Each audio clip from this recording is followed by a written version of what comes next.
the following slides, so we just look a little bit more on ecosystem accounting itself. And this is partly working through how you would go about doing an exercise in ecosystem accounting. This is based on our experience of doing this over the last 8 or 10 years. And the big thing is to start from this. The best way to think about ecosystem accounting and implementing it. Is it right? Good for me. Just working out the lighting. Yeah, do we put light? We just want to know. To what? Is it light? Yeah. Okay. The big thing about ecosystem accounting is its spatial approach. That's at the heart of the story here. And that means it's best to try and conceptualize it, not at a national scale, it's just a bit too big, at a landscape scale. And so this is from a piece of work we did. You can't really see, but this is a coastal situation. There's a jetty coming out here, and it looks much nicer on this screen. And you're trying to, the task of ecosystem accounting is description of a system. And I think if you think about accounting as being description of a system, it's a really handy way in. So when you do corporate accounting, the accounting is a description of the business as a system. When you do national accounting, it's a description of the economic system. Now, all systems are connected, but the point being you're trying to pick up, but the key issue is description. So we would go out to a group of people, this was in Western Australia, and have a chat to them about, right, what are the most important things that you do here? What are the important ecosystems? What are the features that you have here? And then you're using the accounting to tell a story. So the first thing you ask is, what ecosystem assets do I have? And this is a very stylized example. At the back of the C of ecosystem accounting, there's an annex, which has a stylized example. This is from that. And it's got a set of numbers. You have an opening extent, so beginning of the accounting period, a closing extent, end of the accounting period. That could be 1 year, could be 5 years. It's not that length of time is up to you. And in this case, we have 6 different ecosystem types: forest, wetlands, urban areas, seagrass, a lake, and cropland. And those 6 ecosystem types, you measure them at 2 points in time. The boundary, the dark black line around the edge, in this case, is constant. It's called your ecosystem accounting area. So that's what you're telling a story about. You're trying to tell a complete story about what's happening with the ecosystems in that area. And what's helpful in this case is to be able to break up your ecosystem accounting area into pixels. You can do this. There's lots of, get into a lot of sort of spatial data sort of stuff. And you don't have to do it in squares, but squares are actually really helpful, known as rasters in the geospatial community. But you're imagining that this point is the same one as over here, okay, from the beginning and the end, which seems obvious, but it's not necessarily the case. And so what we're going to do is look at, see what changed. And in this case, we had 2 additional squares of cropland that used to be forest. Hang on. Right, so that's the start. Then you want to say, next question, is my stock healthy? So I want to look at each of those ecosystem assets, not the little boxes, but the asset, the forest, the wetland, the seagrass.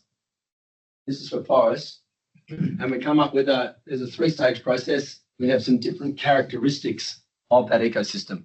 There's some abiotic characteristics, some biotic characteristics, and there are some landscape characteristics. And this, I think, has been one of the most fundamental developments in ecosystem accounting. This, as an ecological study, this stuff has been around for decades. People have been measuring the condition, quality, health, integrity of ecosystems in different ways all over the world for years. So they know how to do it, just they don't do it the same way. So all we've done in the CA is said, we're going to have a discussion and actually come up with a more structured approach to doing it. I'll come back to that in a minute. Then we say, what are look at those ecosystem assets that we have, what are the services they provide? And who gets them? Are they going to community, to private landholders? And you can go through a whole process of physical flows and prices. So I'm rushing through this a little bit because you then, at the end point of that, you run to your monetary ecosystem asset account. You got an opening value for each of the different ecosystem assets and a closing value, and you've got some enhancement that's happened because you expect to get more ecosystem services in some cases. You got some degradation, so we lost those two squares back at the beginning, and from forest back to so we had a loss of services there, and you can just you're then just following your nose. But the starting point is understanding that change in the stock at the beginning, and then essentially taking that through. Excuse me. And the last bigger point is, which I think is one of the most fascinating things which we never quite resolved in the CEA, this notion of ecosystem capacity. And this is where you're starting to say, well, I've got my stock, I'm measuring it in terms of extent and condition, and that gives me a capacity to provide services. But whether or not you actually have a transaction requires you to have an economic unit on the other side. So the capacity is different from the services, and that's often a point of contention in the ecosystem services measurement space. A lot of people are measuring capacity, but they're not actually following through and saying how much use there actually was. So in the ecosystem accounting world, if you have a wonderful water catchment that's providing a great lot of water's flowing down it, it's wonderful, it's all going brilliantly, but there's no one who actually benefits, who actually uses that area in terms of its water regulation. When no one takes water out, then there's no service, there's no transaction that happens. There's a massive capacity potentially for all sorts of reasons, but that it's just important to distinguish between capacity and service flow. It's an interesting one in the produce capital space because we don't really make that distinction. I've argued for it for years in the productivity space that we should be adjusting our capital stock for capacity, to what extent it should be increased or decreased when things are not being used. We sort of do, but we try to, not very well. Yeah. Interesting, Solo did it in the 1950s. He adjusted capital stock for unemployment because he had the depression that happened. So basically made the assumption that the unemployment rate was an inverse of the capacity to use the capital. Anyway, key point is there are different things in an accounting context. And there's some definitions, which is nice. That's the whole role of, these sort of statistical things. We come up with definitions. They've been through the ringer, as it were. Sorry, that's probably a very particular Australian saying. I don't know. They've been through a lot of processes to come up with what we've got here. So if you go to the C, you'll find out more about those. Oh, can I ask you a question? Yes, you can. When you said there's two boxes, for example, they shifted.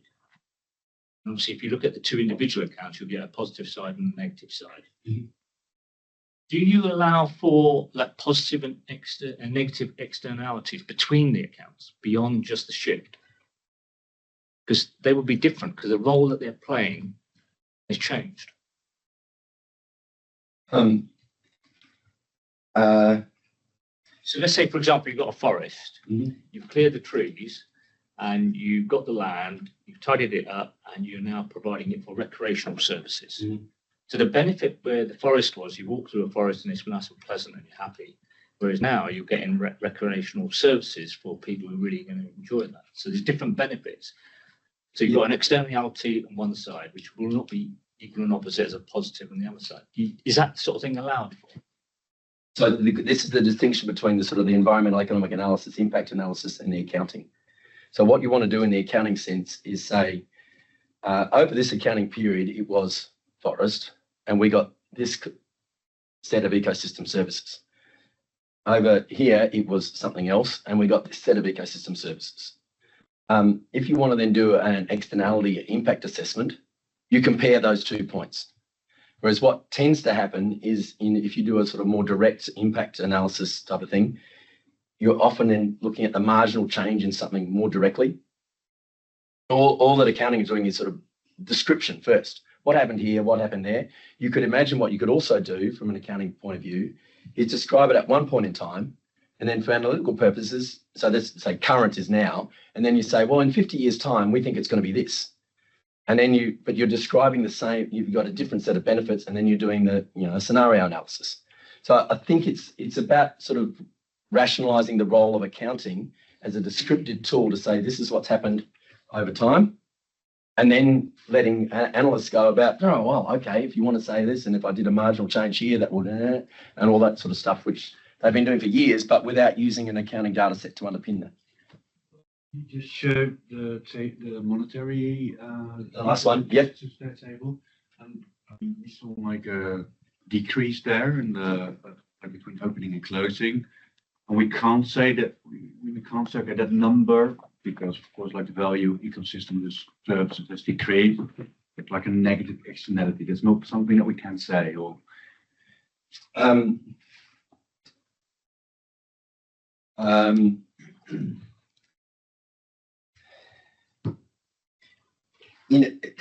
This is really hard to get in. I have trouble with this all the time. And the way you framed it was slightly different. My response to that is to say that just because something has changed, gone increased or decreased, is not an assessment about whether the impact is good or bad or why it happened. So you need to do a different set of analysis about what caused that. So because something went down doesn't mean it's an externality just in and of itself, because an externality is sort of related to what is the impact of this thing on another thing, where in actual fact the descriptive element is just saying, well, it went down. So yeah, it's this role of accounting in environmental analysis, which is really the challenging part here. And the accounting is simply providing you a descriptive set of this is what happened as an underpinning to saying, right, I want to analyze who caused that. And that sort of thing. And they're just they're related but different. But you wouldn't say that because with national accounting, you sort of indirectly also said, okay, this is also to measurement of welfare to some extent, but you wouldn't go so far as that with like the monetary ecosystem. Well, I think the analogy in the national accounts is that if you got a negative gross operating surplus for a particular industry, is that an externality? And he's like, well, I don't know. So yeah, it's separating out the description from the analysis. And because in national accounting world or economic analysis world, we've separated those two tasks. We've said, national accountants, statisticians, organise the data. And we said, sure, no worries, we'll develop the S&A. And all the analysts are going to say, right, this is the question we're going to do, and marginal contributions and whatever. Yeah, and in environmental space, that separation hasn't happened. Essentially, the people who do the forecasting are the people who are organising the data. I think it's the biggest problem in the climate change space. The people who are reporting on, it's a consensus forecast. It's not a consensus about, but if we had clearly separated the role of, this may not be, this is my counterfactual, but if you had said, this is what has happened with carbon emissions up to this point, and this is what's happened with temperature. That's reported separately from the forecasts, done by a different institutional unit, different group of people, which is what happens in economics, in the economic thing. Then maybe there would have been a broader acceptance of the past history, right? Because everyone accepts that GDP is a GDP. The economic forecasts are way worse than the climate change forecasts. I mean, they're just hopeless in relative terms. I mean, the amount of science that goes into a climate change forecast is unbelievable. And yet you go, if someone needing a policy change, what's the marginal propensity to consume of this new tax change? Oh, I don't know. What do you reckon? 0.6? Yeah, that'll do. It's unbelievable. So, but it's separated. Because we separate the reporting and description from the analysis and forecasting, we learned that, but we haven't done it in the environmental space. And I think that's another, it was an insight I got about 10 years ago chatting. I'm thinking, why is he? Yeah. So I'm back to that again. Right. So what's an asset? It looks something like this. It's a three-dimensional thing. So while we're looking at those boxes, the ecosystem asset is a three-dimensional thing. We've tried to frame it. It's got a limit, and we include the oil. We generally don't include the groundwater. when you're thinking about it. So try and do it largely in 2 dimensions when you actually measure things in practice. But it does have this sort of, it exists in 3D. So, but the accounting is tricky in 3D.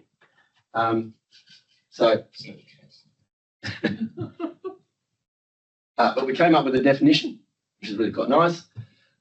What we also, very significantly, is we came up with classification. So if you went back even 3 or 4 years ago, there were probably 5 or 6 competing definitions of a typology of what a list of ecosystems and biomes and other things were. A process that started with IUCN, the International Union for the Conservation of Nature. Oh, sorry, Bonnie. Oh, no, that wasn't a question. You do, go. Yeah, that was a question. So is there any kind of when the valuation, when you have shown the valuation, is there any kind of diminishing marginal returns? Or is it just, like for each unit of, I don't know, like these squares, additional squares, it's the valuation, addition is the same? It's a that's a unanswered question. Oh. Because what you're talking about there is, to what extent does the marginal change in the condition of the ecosystem lead to a change in the flow of ecosystem services? And the ecologists haven't worked that out yet. Because essentially what's happened is that there's a group of people who measure the condition, and there's some people who are measuring the services, but they're different people. And that's one of the powers of the ecosystem accounting, and why it's become so successful. The sense is that measuring the stocks hasn't got us anywhere in terms of changing policy and mindsets. Measuring only the flows has neither, because we can add lots of values, and it's how to join the 2 together, which is at the heart of it. So it's a great question. People have asked it, but we don't have a definitive answer. What would be useful is a description of what has happened, and then you'd be able to start working those sort of things out. In the same way as my one hope as a national accountant was that we would actually be able to publish elasticities. Because in theory, you could derive them out of the accounts, but never got off the ground. Well, it didn't really get out of my head, to be fair. So for other reasons, the IUCN came up with this global ecosystem typology. It's got realms, which is like terrestrial, freshwater, marine. On the screen. Oh, subterranean, right? Thank you. And then there's all these ones which cross over between them. And then these are biomes. And then there's another level called ecosystem functional groups, and there's about 90 of those. And you can go finer. There's absolutely no limit in a way.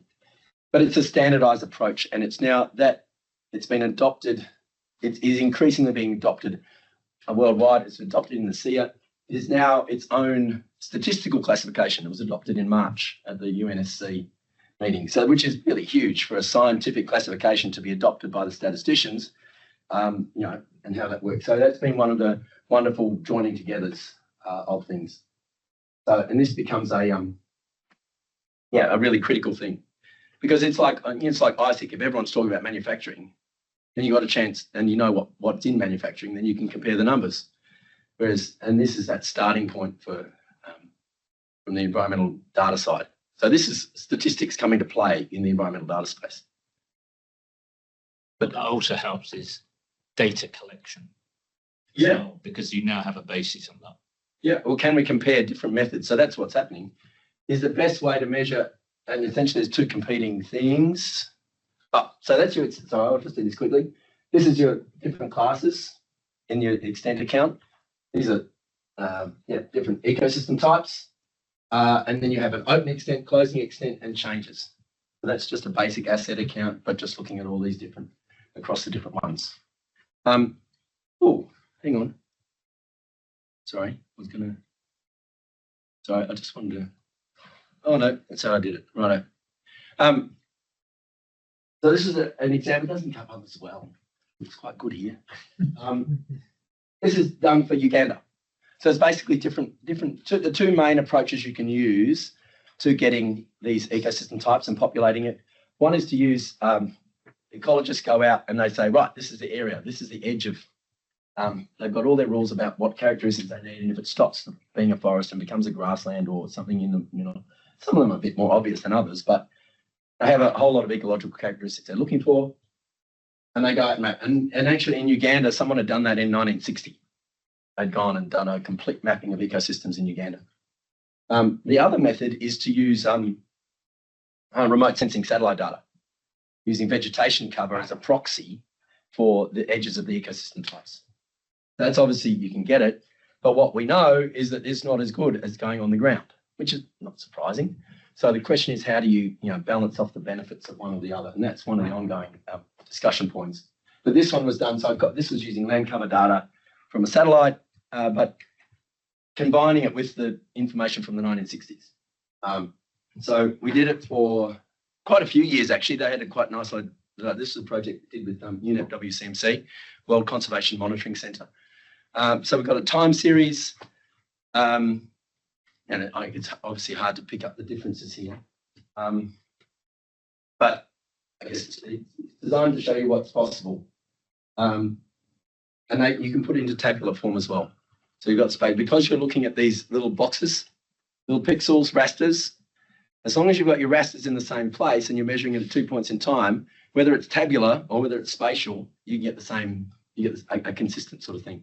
But that's actually quite a big. So you can see here, the idea is you're overlaying, in a spatial sense, you're doing a 2000 layer and a 2015 layer and comparing each cell with the one later on. So yeah, and you can come up with it, present it in those sorts of ways. And noting that the total area at the beginning and the end is the same. So this is information that you could get anywhere, like you could get it without doing accounting. All the accounts is doing is organising it in a way that is perhaps more structured, and the classification, as I say, becomes critical. Is that an annual time series? Or is it 2 points in time? It's just 2 points in time. I think we had 2000, 2005, 10, 15, 17, 20. Yeah. This is 20. Sorry? No, this is in hectares. So it's not in area. So this is a physical asset account. Now, I would like to discuss it. I'm going to keep going because I've got to get to the valuation, don't I? So we're back here. We're on the second circle now, second from the left, the condition stuff. And I've already introduced this, but the key term in ecological terms is this notion of ecosystem integrity. But if you go into literature, there's lots of different versions of this sort of thing. So chapter 5 of the CEA is a remarkable piece of people getting together and ecologists from all around the world sort of basically saying, right, we're happy with this. It's a good reflection of measuring ecological condition from the point of view of science. And it's quite significant. And also, I should also mention, I made a big deal about capacity. It's really important to distinguish capacity from condition. So capacity is about delivering services. Condition is about ecosystem integrity. Okay? And those two things are not necessarily, you would expect some sort of relationship between them, but it's not necessarily the case.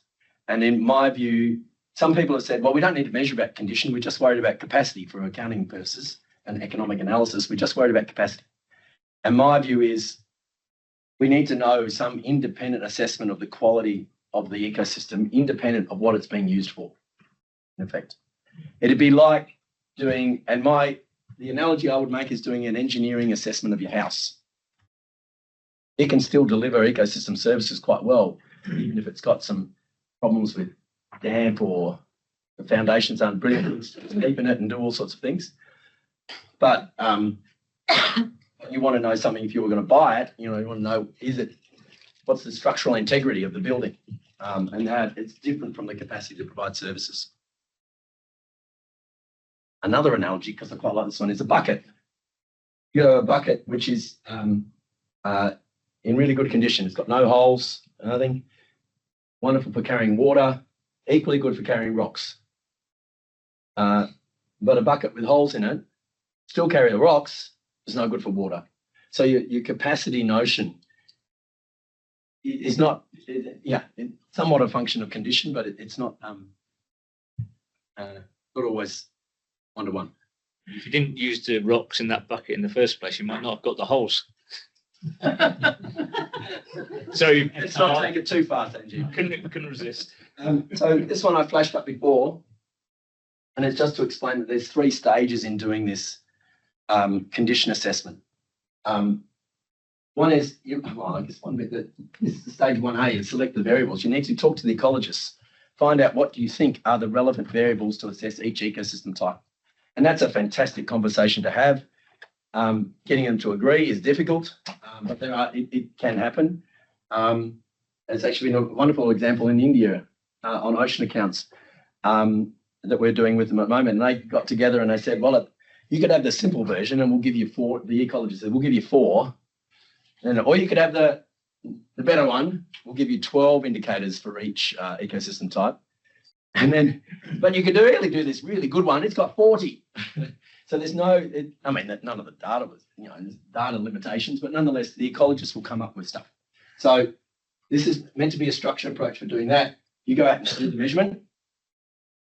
You then apply a thing called reference levels. And a reference level is essentially saying, if this ecosystem as a whole was functioning perfectly or just really, really well, then this indicator should have a score of 100.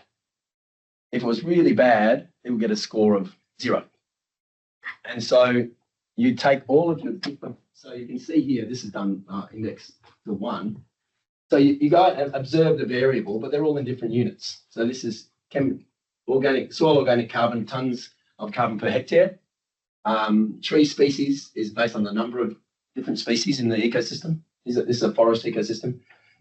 Tree cover is a percentage, 81%. Forest area. So your opening thing is you get all these different metrics that you're getting together, but then how do you make them add together to tell an overall story? And it turns out there's a long-standing method called reference condition measurement. What you need to do then is determine whether or not, what is a good measure of if the ecosystem was in a good state, what would be the level of these different variables? And then you can reference them all using a normalizing process such that you get every variable to between 0 and 1 or 0 and 100. And then you can weight them all together. And you could use equal weight, which is done here. Or you could use ecological knowledge to say, well, we're going to adjust it in different weights to put more weight on one than another. And that approach, as I say, it's been in the literature for a long, long time, but it's essentially been codified a bit more. And if we could get this sort of stuff happening, it'd be fantastic. We're not there yet, but because at the moment, what tends to happen is that we focus on particular variables within this. So tree species richness is a measure of species diversity. But biodiversity, the biodiversity is not enough to tell you about that sort of overall condition. That's the condition. Yeah, I'm trying to figure out, because to me, some elements might have a high weight in the condition, but if you want to use the forest for recreational purposes, it's a different condition maybe that you're focusing on than absolutely. Illustration. Yeah, and so what you've done there, just very naturally, is made a distinction between capacity and condition. So for condition, you want to measure ecological integrity, but for capacity, you might want to weight them together differently. Yeah, because in actual fact, some are more important than others in deriving in doing the services, and that balancing act is essentially what you want in a decision-making context. Because ultimately, you want to be careful though. If you maximize for capacity, optimize for capacity, and you screw up the integrity, at some time it's going to come back and bite you. And in effect, you could say what we've done in the past is optimized for harvesting stuff, and not balanced it off, and we haven't paid any attention to the actual condition of the thing. And now it's starting to fall off, and now we're going to lose all these other things. And so, yeah. So, but yeah, that's why making this distinction between condition and capacity is really at the heart of it. But at least I'm passionate about it, and so are the ecologists. In actual fact, if we hadn't have made that distinction, we wouldn't have had the scientific community on board with ecosystem accounting. They would have said, you're just economists who just want to talk about your marginal contributions to this and that, of all this sort of stuff. So, yeah. Ask a stupid economic question then? No stupid questions. So my measurement national accounting brain is leaping towards quality change and how that should be part of volume. But here we're not talking about the valuation at all. No. this has nothing to do with the valuation, right? This is like, so if I had an application where I want to integrate ecosystem assets with standard assets in value terms, this could not be used to measure quality change because my assets are actually the accumulation of specific benefit. Am I way off? No, that's true, but we go back to Gonja's question. In order to get the future stream of benefits, you've got to make some assessment of whether or not your ecosystem can continue to produce them. Yeah. And the likelihood is it's going to be some function of the condition of the thing. So if ecologically it's just about to fall over, you can't just imagine you're going to get the benefits into the future. That's a question about how you determine your Future benefit stream. future benefit stream. Exactly. Because from what I understood from your story, the reference value levels, they are quite widely accepted and there's like international classifications for it. But, No. Unless you want it to be. But how is that with regards to the weights? No, there's much less in Europe. Excuse me. In Europe, everything's up. Everyone's agreeing with step 1. There's much less support for step 2 of reference levels, and it goes to the point that because the natural or the common interpretations that reference levels are something pristine, okay, and most Europeans will say, well, we have no pristine ecosystems left, so we can never get to 100. Well, that's not. What's the point? Anyway, so it's been a very long discussion, and some are still caught on that. But the general way through that is to distinguish between a reference condition, which is a level, and a target condition. So you might say, for certain purposes, we were happy to accept an actual score of 80 relative to a reference condition of 100, because that's your target. So it's also that there's a lot of ways in which you can get to a reference level for a particular variable in a particular ecosystem. And there's an annex to the C at chapter 5, which actually describes 5 or 6 ways in which you might actually get to that score of 100. And the weight story is certainly not set. So the CS says this is optional, because no one in Europe actually wanted the weighting thing. The one example in Europe where they do use reference levels is the European Water Framework Directive, where countries have to go out and measure the condition of all of their water, all their different reaches of rivers, and they use a reference level definition that took them 20 years to come up with. Talking about extent condition makes me draw a parallel with the way that we measure the output of the public sector. For services given away free by the public sector, we can't measure their value in the national accounts. Well, we can measure their cost, but we can't easily measure their value or their volume. So we typically estimate a quantity and possibly adjust that for quality. So take education, we could measure the quantity of children in schools. That's the extent, and we could measure the, some measure of the quality of the services they're getting, the education they're getting. That's kind of like condition. And then we need to figure out how are we going to measure the quality. Is it their educational attainment? Is it how happy they are? Is it whether they're being bullied or not? Is it whether there's a quality of outcomes? Is it progress? Whatever. We might have 5 different indicators of things that we think make good education services. We need to decide how to weight them together, because some, we might say we quite like the kids to be happy, but most importantly, we want them to learn something. So we're going to weight those 2 indicators differently. So we do all of that in a different setting. Now, I think you're going to say that is use, that's benefits, not capacity. Not stock. So if I was going to do it from a stock point of view, I'd say, how many teachers have I got? How many school buildings have I got? What's the quality of my teaching? What do I think are the capital inputs into creating those benefits? So I would take it back. So you do a quality, an extent and condition assessment relative to the benefits, and then you might do some analysis. Say, well, you could then start looking at teacher-student ratios and say whether or not that's essentially a capacity question. So they used to use teacher-student ratios as a quality measure of education output. Yes. But then Tony Atkinson came along and said, actually, that's not really a measure of output or outcomes. it's a measure of inputs. It's a measure of the quality of your inputs, like the stock.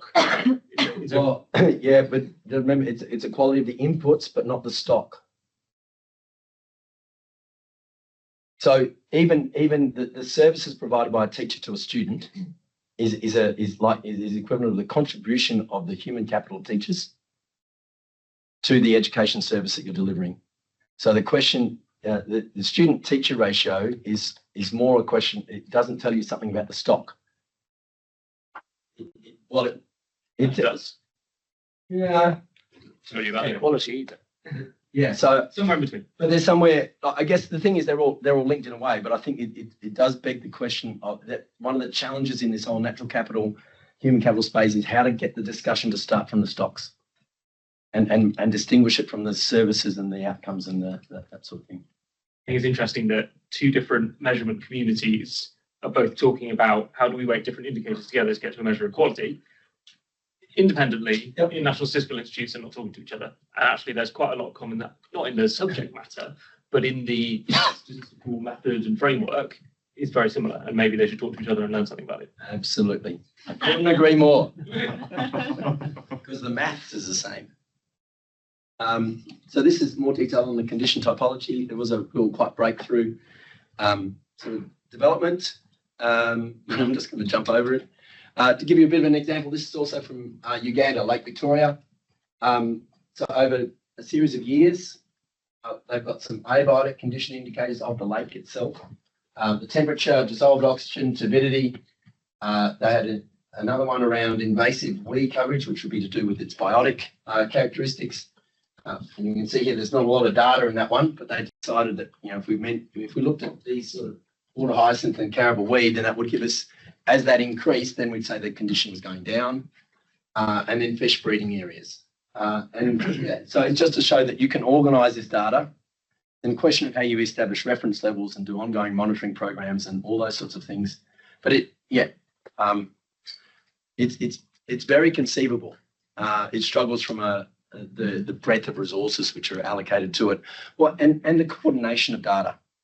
That's the biggest challenge in this space. Most of the, Otherwise, I'll keep going. I think we've covered off on most of these.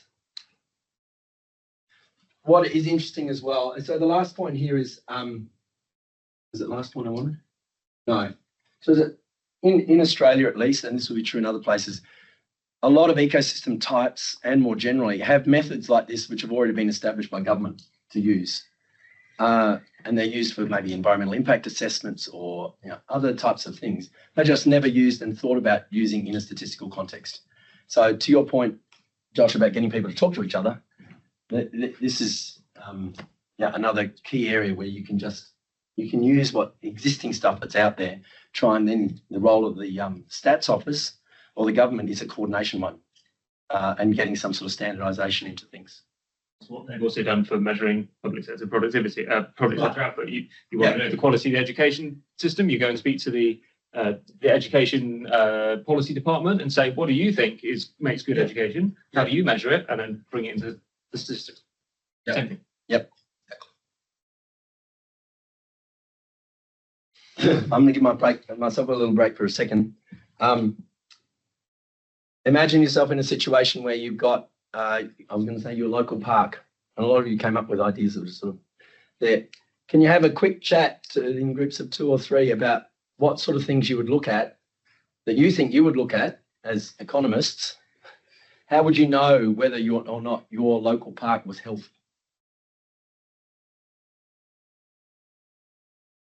What sort of thing? Think of 3 things that you might think of. In terms of the nature of it, or in terms of In terms of its ecological integrity, ecosystem integrity. What would you go out and you might be able to say, right, it's looking good, something. What sort of things do you think you'd look for? Have a little chat. Thank you. What would make your local park healthy? no, I mean, I suppose I mean, like, The trees are giant. How healthy is it? I guess, like, I guess, like, generally, like. How healthy the trees are? Yeah. Number of animals. I know, that's what I'm thinking too, the cities that are gonna be exactly, I'm thinking. Yeah, but like, if you. Yeah. Like, it might not necessarily help. Yeah. Like, it's gonna be more, it's like a 3B. So you see a lot. It's like a green space. Yeah. All that poaching there.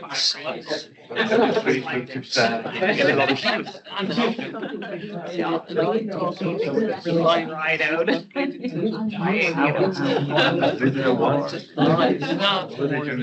So that is.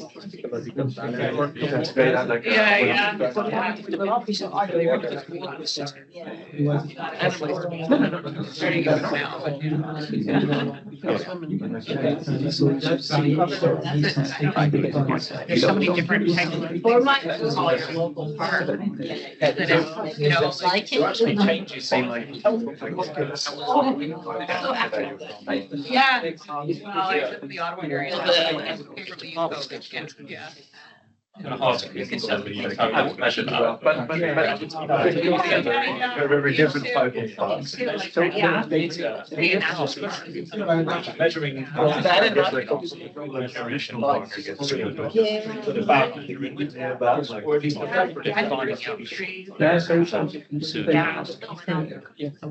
at least the I don't know, I can't help thinking about like what these areas are.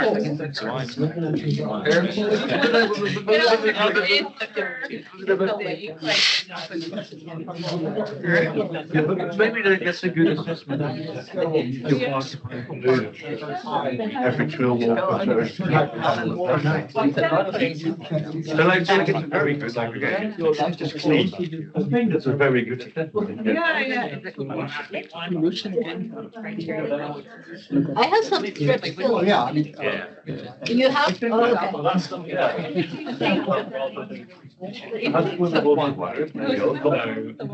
Would you give it now? Like, I do. About it's. One that. Out of that water.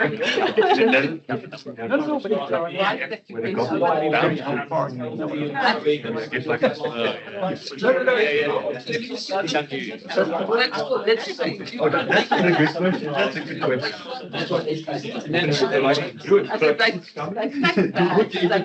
Would you swim in it? Would you? yeah. Do you want? Alrighty. One thing, what would you measure? Water quality of like rivers. Water quality. Ours are the height of the plants, whether it's green or we have the tree covers. Alright, cool. But also, the aspect of the quality of the tree cover. I mean, you might have tree cover, but if the trees are all looking diseased, Yep. Okay. Yep. Cool. air quality. Air quality. Excellent. Like that.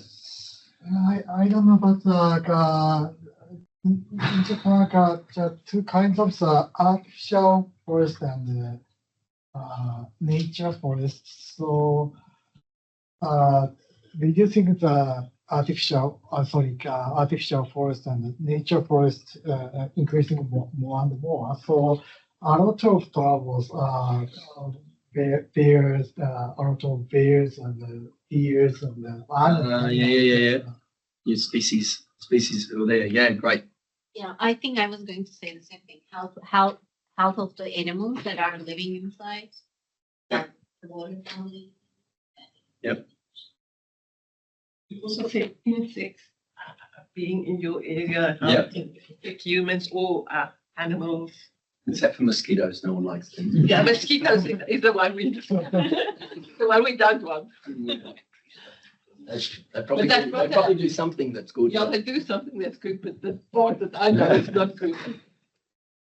But for Sundarbans or what do you call that? The marshy areas in Oh, yeah. marshes. So Yeah. if you want them to be healthy, then You need the mosquitoes. Yeah. Oh, I went more specific and we said, is there garbage laying all around, for example? Ah, Or would you eat the fish out of that water? Like, Oh, yeah. would you eat the fish? Yeah. It's a water quality. yeah. Yeah, so I mean, all the direct answers on qualities, air quality, whatever. But one idea was, areas that change a lot across the seasons reflect nature more. Of course, that would apply in the UK more than Colombia, where seasons are changing.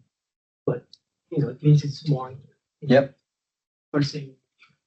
It sort of means with the climate change sort of dynamic, those seasons are happening at different times of the year, and that might be an indicator of the integrity in it. So a related one in Australia for forests is bushfire periodicity and intensity.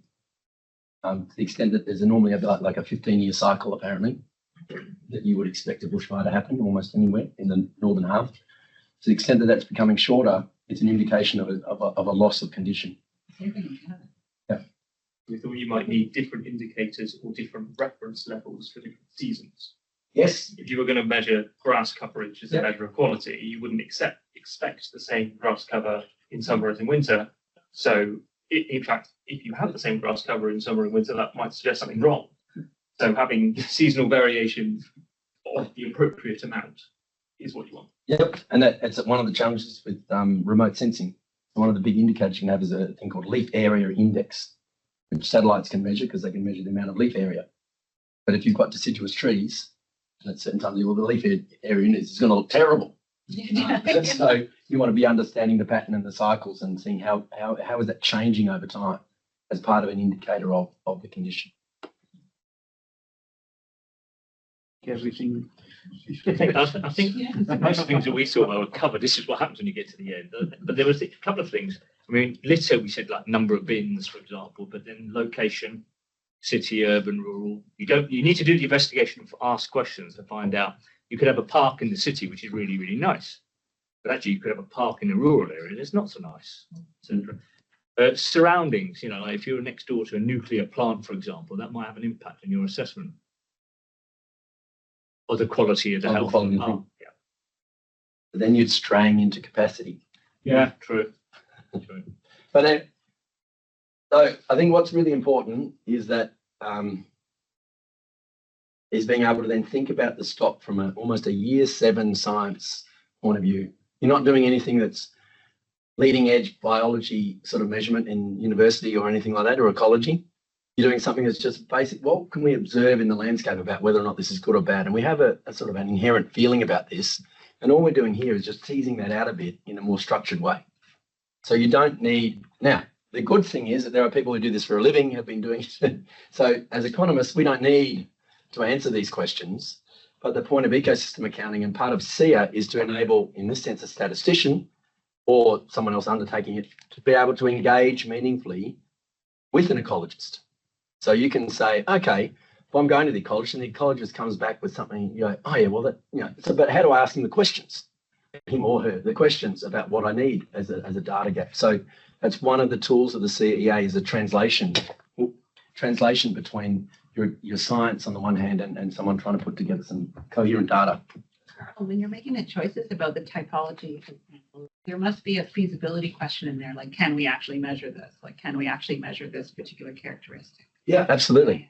So that comes into the choice of, what resources you have available. Yeah. It's largely a resource question.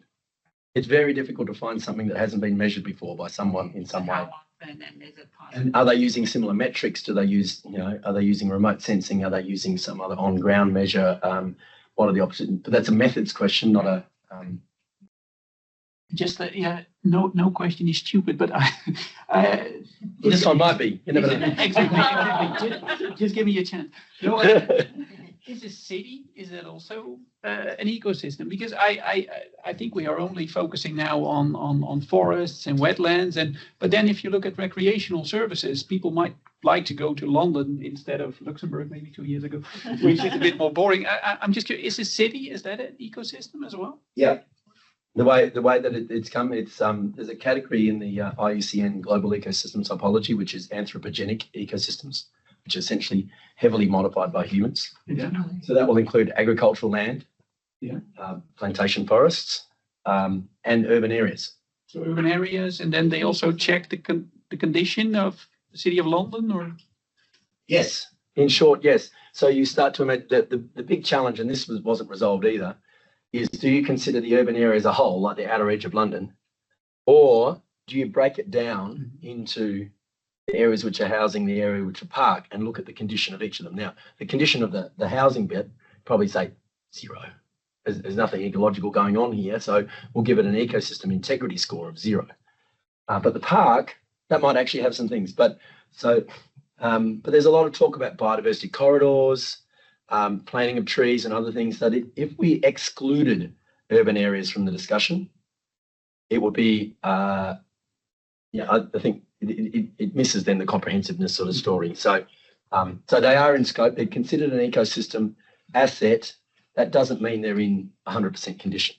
And that actually coming up with reference levels for anthropogenic ecosystems is very problematic, particularly when you have a conversion situation. And that, Right. Right, we're moving on a little bit here.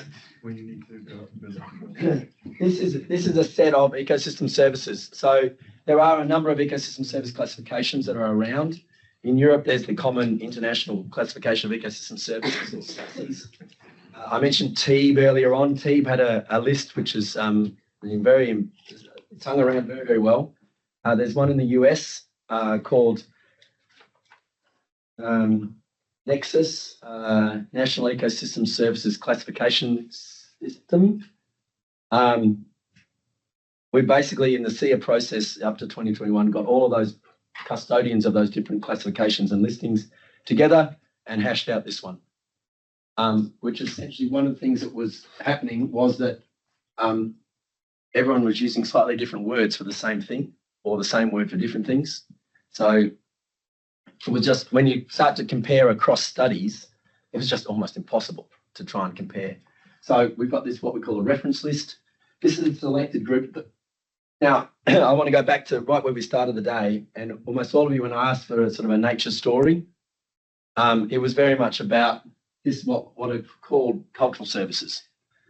It's recreation related. It might be, there are other cultural services, there's spiritual connection to the land, educational services, amenity services, another way of putting it together. So it's all about that. That's often how we think about the nature. Nature. We're sort of familiar with these provisioning services because that's where we get our food and fibre from. The beautiful thing here is this stuff. This is what we need to know about. This is why we're doing. We already measure this in a way. I mean, we may not identify exactly what the ecosystem is providing relative to human inputs, and this stuff, sort of people are going around and visiting places. These are the benefits which we don't. They're not largely non-market. They're largely public goods, and as a result, they're unpriced. And it's the loss of these benefits which is really at the driving heart of the concept of ecosystem services. You could extend it to cultural services to recognise a broader connection to the landscape, but the heart of our problem here, our challenge as a world, is this stuff in here. So, but it's being able to understand that we get these benefits. These things are coming through. So one of the stories about ecosystem accounting is how to say that one ecosystem could be providing any combination of all of this. And it's freaky from a capital measurement point of view, because standard capital theory says one asset, one type of capital service. It might go to multiple beneficiaries, but it basically relies on you having one service. The idea that you have one asset that provides a lot of different services to a lot of different beneficiaries throws open the whole concept of ownership and benefit streams and a whole range of other things. But that's at the heart of ecosystem accounting. That's the nuance that really comes through. Many of these things would have market substitute, right? Yes. Like when you think about like a coastal protection services, if you didn't have a mangrove, you'd need a dam, or like if you didn't have filtration, whatever that. So there is a cost that's maybe not monitored of not having, like, of losing those. that capacity to generate those services Yeah. from nature. right? Yeah. And that's why it becomes a tricky valuation question. But because we're not sort of paying for them, we don't really, we've lost them. Yeah. There's a flip side, isn't there? What would you be prepared to pay for clean water? Yeah. As opposed to the cost of producing this and supplying clean water. But They may then not we be get the into same. Valuation, anyway, you're gonna talk about that We're later. getting very close to valuation. Valuation, What you, yeah. can, what you can do is these really cool things. This is actually a really nice presentation our guys have come up with. There's a thing in the CEA called logic chains of how do you connect the stock to the service it's going through. And you can tease this out in lots of different ways. And this is a very expanded version of it. But this is for the service of wild fish biomass provisioning, so catching fish. And there's a various sort of intermediate ecosystem services, other stuff the ecosystem's doing to contribute to this. There's some management practices of the ecosystem, the different ecosystem types where you catch different species of fish. They'll have different qualities and characteristics of the ecosystem. And you end up catching them. You get some benefits for getting income from the sale of the fish. So the fisherman gets that. But then you've got people who come over here and you get some food security, employment, a whole range of story. So what you can sort of start to imagine is that for each ecosystem service, you could map out, and for each ecosystem asset and service combination, you could map out these connections. And there's a structure in the CEA to sort of talk that through. And ecosystem service is just one part of it. Essentially, it is that part there. But there are a lot of connecting features in here. More simplified versions of these have been done for about 20 or 25 ecosystem services in the CEA itself, so-called logic chains. Basically, it's sort of pioneered by the UK. And a very good friend, Rocky Harris, who passed away last year, year before. Very sad. Anyway, and then I bring back the wonderful supply news tables. So in this case, we've got 2 ecosystem services, biomass provisioning of rice and air filtration services. We have 3 different ecosystem assets, a forest, a farmland, and a grassland. So the supply coming from the ecosystem assets and the use is being allocated across farmers and households in this case. So, and that's just in physical terms. The key is we've got 2 services. For one service, the supply and the use need to be measured in the same units. Otherwise, you're not going to balance your supply and use. But you don't need to do all of this in tons. Like each service can be measured in a different unit, but you can't add up services in quality in physical terms. In the same way as you can't add up products in physical terms. You can't add up tons of cars with tons of rice. It's a bit messy. I mean, if you want to do transport analysis of how much your ship can carry, then that makes sense. But for national accounting purposes, it doesn't. I think I've been through a lot of this. And the provisioning service of rice, that's also what you see then in the national accounts? It will, yeah. Because it's so crop provisioning is a really tricky one. Ideally, what you want is not the output of the harvested crop. You want the contribution of the ecosystem. The problem is that the contribution of the ecosystem to growing of the crop is very complex. Mm-hmm. So what generally we do is use a proxy and say that the ecosystem service is, in quantitative terms, is measured in terms of the tons of crop that you harvest. Right? So in physical terms, it's a proxy measure of the flow of the service, which is fine, provided your production function doesn't change. Yeah. So you can end up in a problem where strawberries is the one that I would use, is you'd have a situation where you could go and pick them in the forest and someone grows them in a field and someone does it in a hothouse, hydroponic. And in each case, the tons of strawberries you would harvest might be the same, but the ecosystem contribution would be different. So provided you don't have structural differences, then, or your structural differences don't change over time, then the crop harvest is a useful proxy. People have tried lots of other ways of trying to get at it, but essentially the thing there. The interesting thing is in that case, the valuation is easier because the value of the output of the rice is just sales of rice. But the value of the ecosystem service is a resource rent type of notion, so you're deducting costs.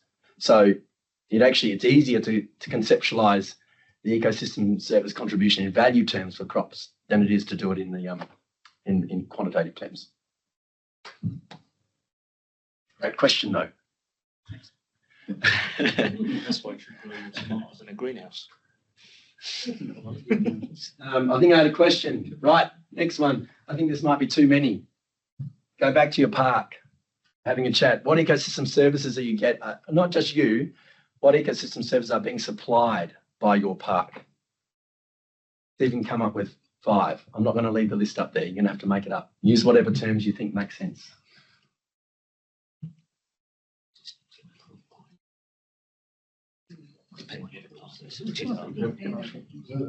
I guess like parks also serve as a heat sink for cities. Yeah, I mean, some of this. If you have mild dairy park, you can provisional. So the Danes, Yes. yes, you're working on Walker.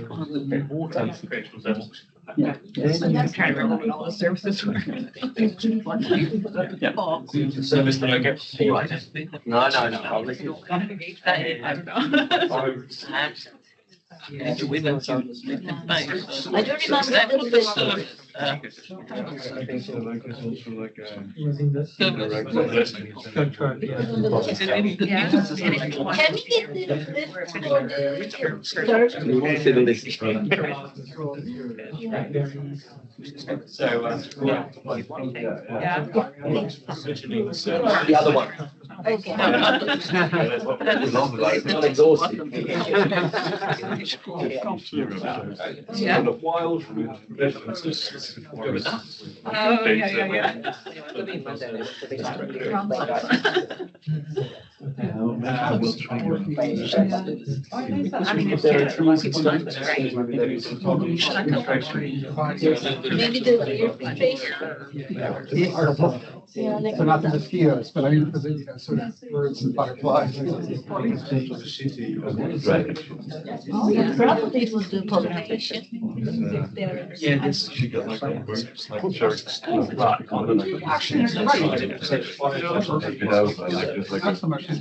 That's right. And then it just.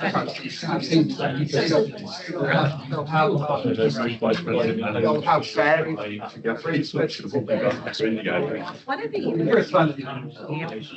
Which are always outside parks, but because I think Because of some things have it.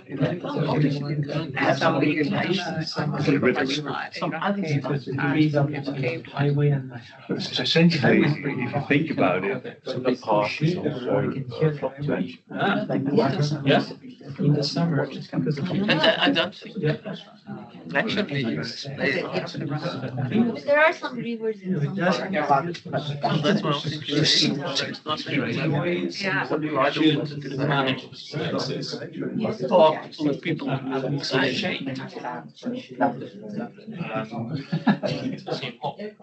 So if you think about it, like sort of like a nice balance garden. Yeah, I think all of these. Yeah. I'm really grateful for this tree providing me shade. Park where it comes to that area. Yeah, but the, I guess flash, then we're getting outside the question. Yeah. So. Yeah,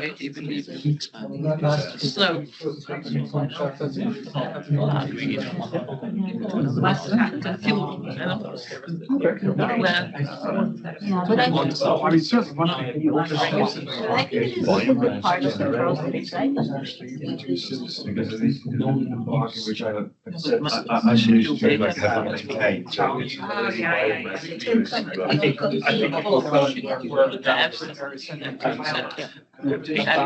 That is coming. trees we get.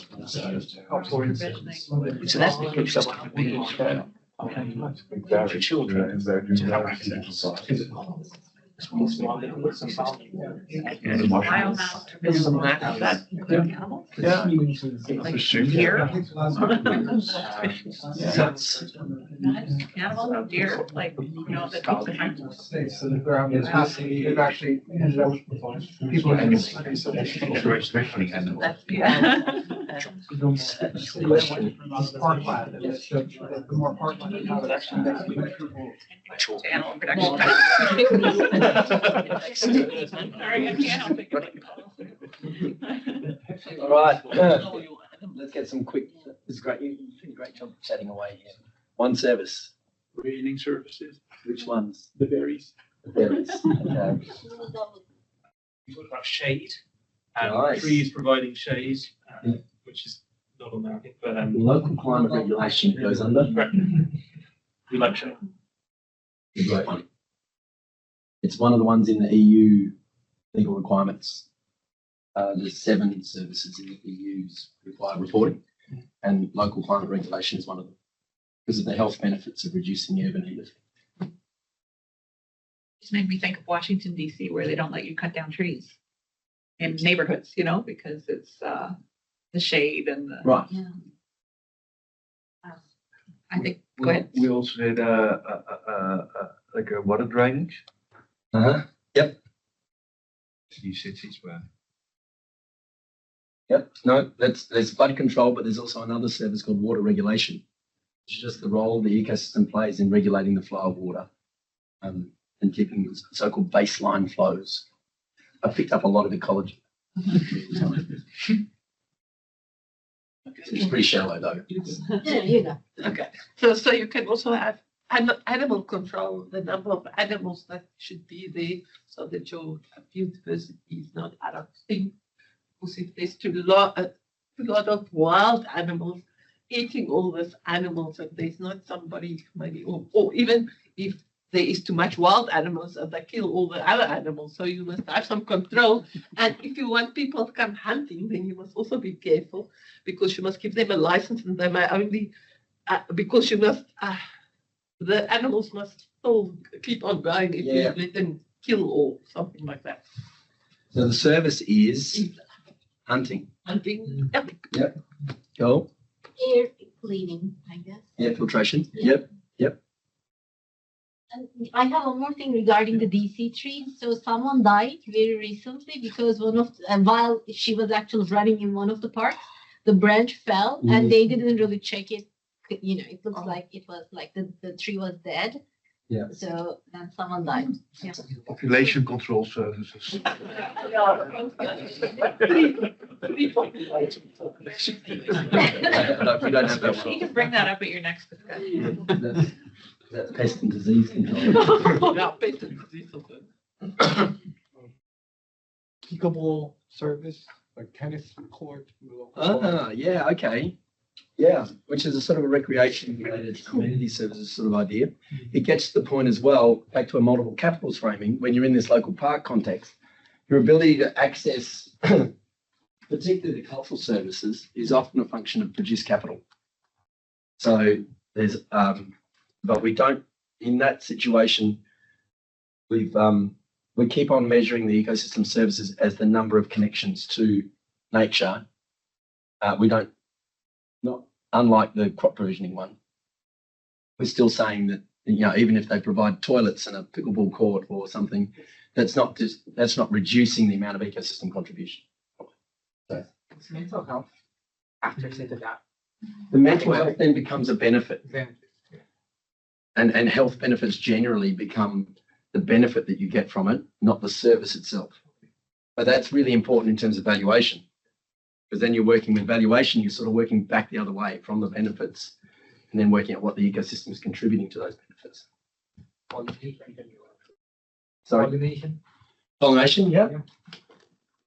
Certainly. Did you guys have anything else? Yeah, maybe the pulling effect and maybe possibly the food supply, because for some local parks they have some vegetables. Yep. So, I mean, I think it's really quite, a lot of these services, what gets delivered is going to depend on the park. So that description of your park to begin with becomes quite important. in terms of what you think is going there and who's going to use it and who the beneficiaries are. One thing that none of you said was global climate regulation services. But in actual fact, most parks, if they've got vegetation, would be providing a carbon sink and are providing carbon storage. Right? So that's your sort of ultimate public good sort of story there. Yeah, cool. I hope that was useful. It's half time, but I'm actually going to get on that you've all been waiting for, the valuation essentials. We've talked about quite a bit of this already. Perhaps some key things. So all of those flows, those transactions in ecosystem services between ecosystems and economic units, we're imagining we can put a price on them. That's a starting premise. And there's the question is, can you or not? The challenge is, and this was a very large point of discussion and still is, what we want to do is try and align with a valuation concept which is inherent in the system of national accounts, which is exchange values. And that it's been quite a long discussion because in actual fact in the S&A, well, hopefully it's better in the new one, the actual description of this as a valuation, as a value concept is not particularly clear. And in the space of non-market services, the discussion is really brought up in a discussion between welfare values, which would potentially include consumer surplus, and exchange values, which are recorded in the national accounts, which do not include that consumer surplus. So, but with the CEA applies the same valuation concept as you want in the transaction. It goes to this notion of a transaction is inherent in the notion. So, but mostly, it's almost 100%, the prices for ecosystem services are not observed in markets. So you have to derive them in some way. The idea is, it's a technique used in national accounts as well, but you're trying to imagine a hypothetical, you're trying to imagine if a market existed for that service, what price would be revealed between a willing buyer and a willing seller. So you need to go back a little bit here to the idea that there might be a steward who's in charge of the supply of the service. I like to think of it as a shop front for the ecosystem service. I'm the local park steward and I've put all of my 15 services out for view. What price would I be willing to pay, sell to any of the interested consumers? So you imagine there's a market that exists. And so you tend to be looking at the idea of revealed preference methods. So what are the preferences which are out there? There's a range of different, which we'll get onto, different techniques which have been developed in the environmental economics literature to go about valuing these non-market services. So you get a price, multiply by a quantity, and put it in the accounts. Sometimes it's not quite that simple, but that's the starting premise. And then the monetary value of the assets is the net present value. So you go out in the future in the same way as you would do for mineral resources or timber resources and try and estimate what your benefit stream is into the future. And you need a discount rate, all those sorts of things. But that's the starting premise for this whole discussion on value. So to this question of exchange and consumer service stuff, it's easier to do this with ecologists because they don't really know anything about what I'm doing. Economists, it's a bit harder. But interestingly enough, I've been on this journey now for 15 years, and this has been a point of contention because it's pretty clear that economists, as a group, are very poor at explaining their conception of value. Because it has astonished me how variable it is. Anyway, this is a story to the best of my ability at the moment. Imagine for the moment that this is a supply and demand curves, and someone said, "Why you curve straight lines?" So sort of thing you get. We've got an intersection point, and that's our exchange value. That's the thing you observe in the market, the price times the quantity. And this area, B plus C, is equal to the value that you place in your accounts.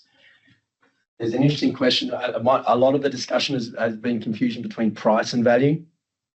And I think if I was having my turn again, I would call this P as an exchange price. I don't want to use market price because even the SNA is saying market price is not the be all end all the whole thing. So the exchange value is an area, the price times quantity. And I think I've got another bit here. The consumer surplus. So if you could actually estimate what the demand curve would be, you would estimate an area. An area under that between here and here is the consumer surplus. Area B is the producer surplus, which is essentially your operating surplus in the national accounts. So all that's sort of quite good. Okay. So when environmental economists go about measuring welfare value, what they'll tend to do is they estimate the consumer and the producer surplus, or they might just focus on the consumer surplus. At least this is how I was understood that it was done. But the more that you get into it, what you realise is, and you look at what people are actually doing, and most of the time, they're not measuring the area under the curve. They're measuring a change in this curve, a change at the margin for a particular change in a policy thing or something else. What happened under one scenario, another scenario. So it would be the change in consumer surplus or the change in total surplus as a result of a particular different arrangement. And when you start talking about marginal changes in welfare values, the best approximation to it is a marginal change in exchange values. And that's what price index theory basically has done over the years, is basically set those you can make under reasonable assumptions, you can assume your marginal change in utility is approximated by marginal change in your exchange value. So you're sort of then left with this. Why have I been arguing about this all the time? The thing is that what's happened is that you get caught in this discussion around marginal versus total, and it just becomes very messy. But the key point is that when you're looking for it, so the price that you'll be looking for, whether you've done I guess the other point is, if you did a study and you measured area A, in order to measure area A, you need to find out that price there. You need to find out that marginal price in order to calculate the area. In which case, you've got information which could help a national accountant estimate the exchange value. So the national accountant doesn't want to look at area A, he's only interested in this bit down here. But both parties need this number here, however that's estimated. So, and that's one of the things we were working on. How can you use some of the different valuation techniques for non-market methods, even if they've been designed to estimate a consumer surplus? How can we derive from them a marginal price that we can then use as an exchange value?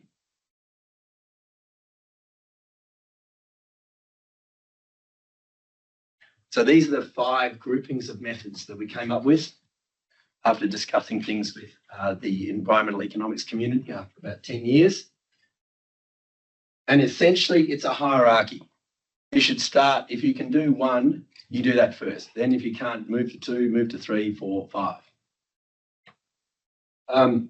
Where the debate is in the ecosystem accounting space is whether all of these methods are valid estimates of an exchange value following national accounts. That's where the question is outstanding. So if you've got a directly observable price in a market, so one of the ones, the Dutch sort of pioneered this approach of looking at rental prices for agricultural land to measure the ecosystem contribution of agriculture to crop provisioning. So if a farmer rents some land off someone else and pays a price per hectare, then that might be a very good and uses it to grow potatoes or wheat. That might be a very good proxy for, and it's actually a really good one. It's much better than resource rent. Resource rent goes all over the place, but the actual rentals on land is actually really cool way of doing it. So that's quite handy. You might want to use similar goods and services.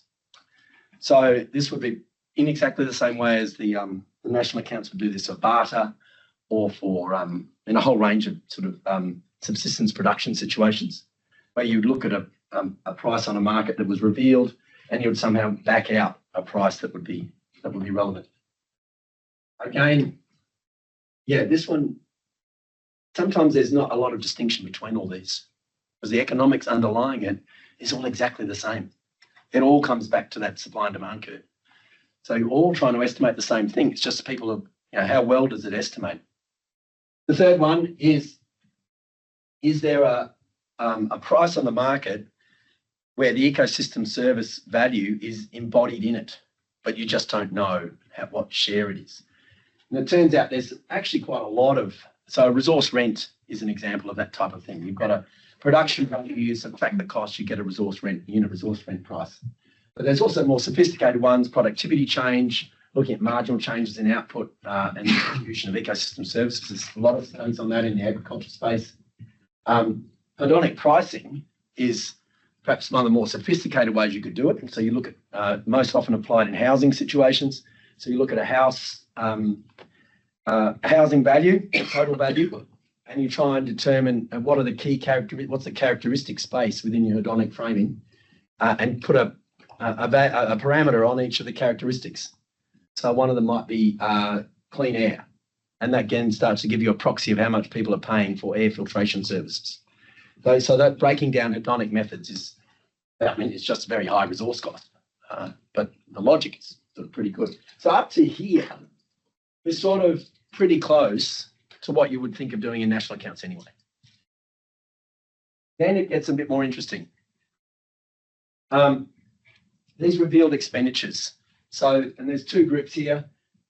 Can I just say that in the environmental economics literature, it's not necessarily the case that the same words are used for the same method. It's really what people think they're doing and how they describe it is very variable.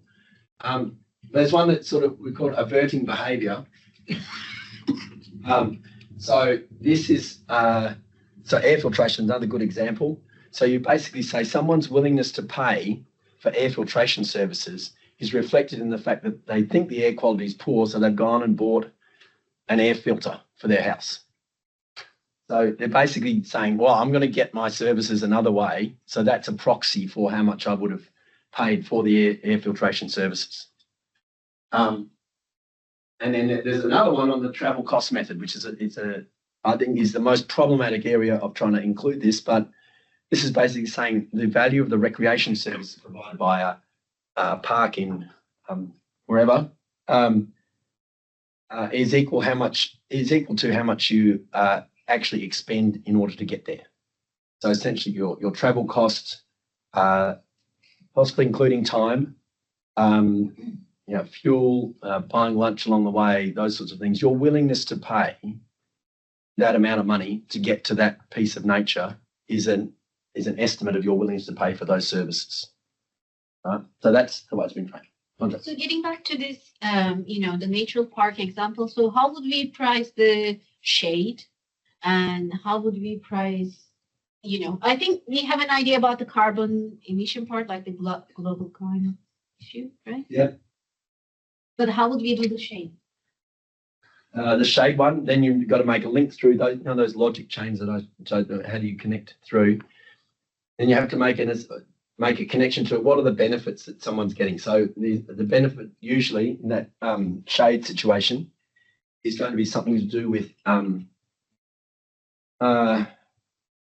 improving the reducing the heat that's associated in the area, and it's documented that reductions in heat by say 1 degree will lead to this amount of benefit in health. Okay, and then if you do that in say quality adjusted life years in terms of the benefit of health, then you could potentially put a price on that of what's the benefit people do. Another way of looking at it might be more in this last group of replacement costs. How many fewer visits to emergency departments are there as a result of a reduction in 1 degree in the temperature of the city? So you're looking at you've got revealed expenditures, and you're saying what amount of that? And I think that's the approach in the UK for these for that health subsidy. So and then there's so leads on to sort of avoided damages approaches. Flood control is a big one in that space. So what's the benefit of ecosystems reducing the height of a flood because they're managing and regulating the flow of water. And you can do that by looking at the number of people who would be affected in the floodplain, the value of property, all those sorts of things. That's the type of approach.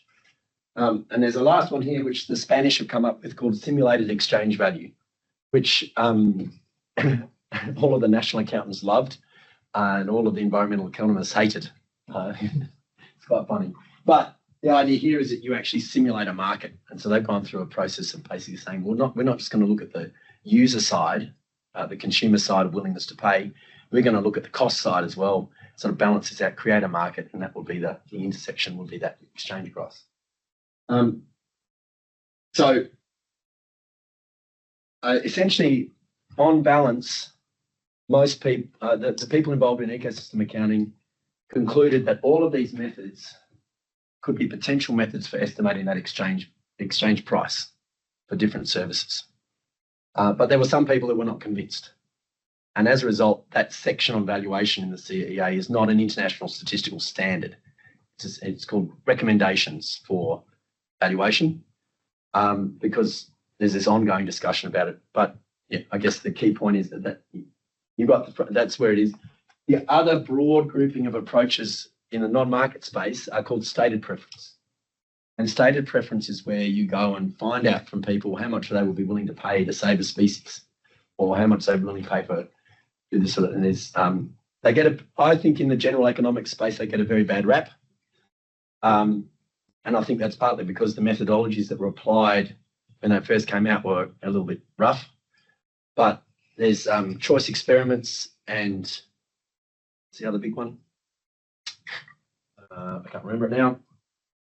There are quite much more sophisticated ways of eliciting good, solid responses to what you would be willing to pay. But nonetheless, it all comes back to this, the core economics is still here, that this point has to reflect something that someone is willing to pay.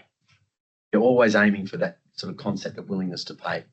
And if you can get there, a marginal willingness to pay should be an exchange value in my view. But that's an ongoing sort of discussion. So can I ask another one of my out there questions? Because we've been struggling a lot with this valuation in talking to the environmental community in wealth accounting. And there seems to be different approaches that are suggested in wealth accounting for what the appropriate value is of a natural asset. And there's this concept, and I think it was Disgupta that came up with it, about accounting prices. Yeah. And it's some type of a method, to my loose understanding, to account for the effects of externalities on, different prices, and to adjust them for the fact that they're not appropriately valued. And can you sort of help me understand how those two concepts relate? Like how? Because we're saying we need exchange values and that these are reasonable proxies, but there's other folks out there that are saying, oh, this isn't the appropriate value because it's all, whatever. Yeah. I think it's fair to say what I say now is an opinion I seem to have formed, but it varies over time in terms of how I frame it for myself. But it is true that the accounting price is getting rid of externalities in the sense of trying to estimate what it's more of imagine an ideal price. So if market institutions were working perfectly, this is what the price would have been. Right. And so if we had the assumption that there were no market distortions, then the accounting price and the market price would be equal. Exactly. But if there are market distortions, which there are all over the place in natural capital, but all over the place generally, then this price could be significantly different. Yeah. So then you have to look at, okay, well, what do people do in practice to measure that accounting price in wealth accounting? And what they do is this. Yeah. They're measuring marginal prices. They go and use productivity change. They go and use hedonic pricing. They use travel costs. They use avoided damages, replacement costs. Semantic discussion. In practice, yes. Yeah, okay. Because no one's creating because these are almost by definition, because these are non-market, they're not priced into the market. And so you've got a distortion, so then you can talk about what it would be under a general equilibrium. You could argue a general partial equilibrium situation. But there's no prices out there which are general equilibrium in that sense. So you're into that sort of discussion. Is it a reasonable proxy of a price that you would pay? And I think in practice that when you do so there's a database, a fantastic database called Ecosystem Services Valuation Database. It's managed out of the Netherlands. It started about 10 years ago as part of TEEB. And they've just recently finished an update of it where they've surveyed there are over 10,000 ecosystem services valuation studies from around the world. And then tried to document their prices, and using it. The metadata list is enormous to try and basically tell the story about what it is of these prices, and classifying it by ecosystem type and by ecosystem service. Okay, and you get a price per hectare that comes if you go on the database. You can get that. So it's a meta-analysis. But if you look at the types of methods that people are using in order to value these things, they're all these. Okay. So then the question becomes an accounting it becomes a national accounting one about, are these valid methods? Now, my view is that I think reasonable. And if what you did was I could estimate one particular service in multiple ways, well, what you would do as a matter of accounting conservancy is you'd pick the lowest price. Yeah, as a sort of a starting framing rule of thumb.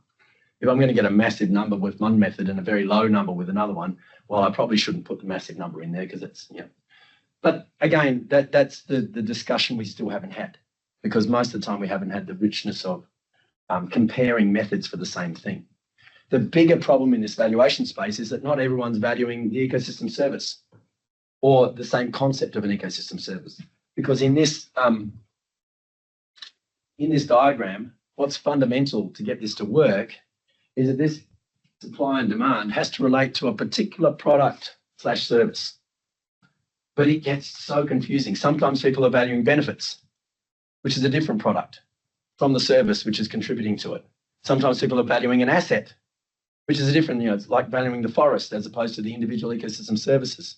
And you can do a supply and demand curve for the forest, that's fine. But don't imagine that it's the same as only service. So the biggest challenge is actually getting people to value the same thing to start with. It's not the methodology per se, I don't think. There is a degree of subjectivity in this field. So, for example, the consumer surplus.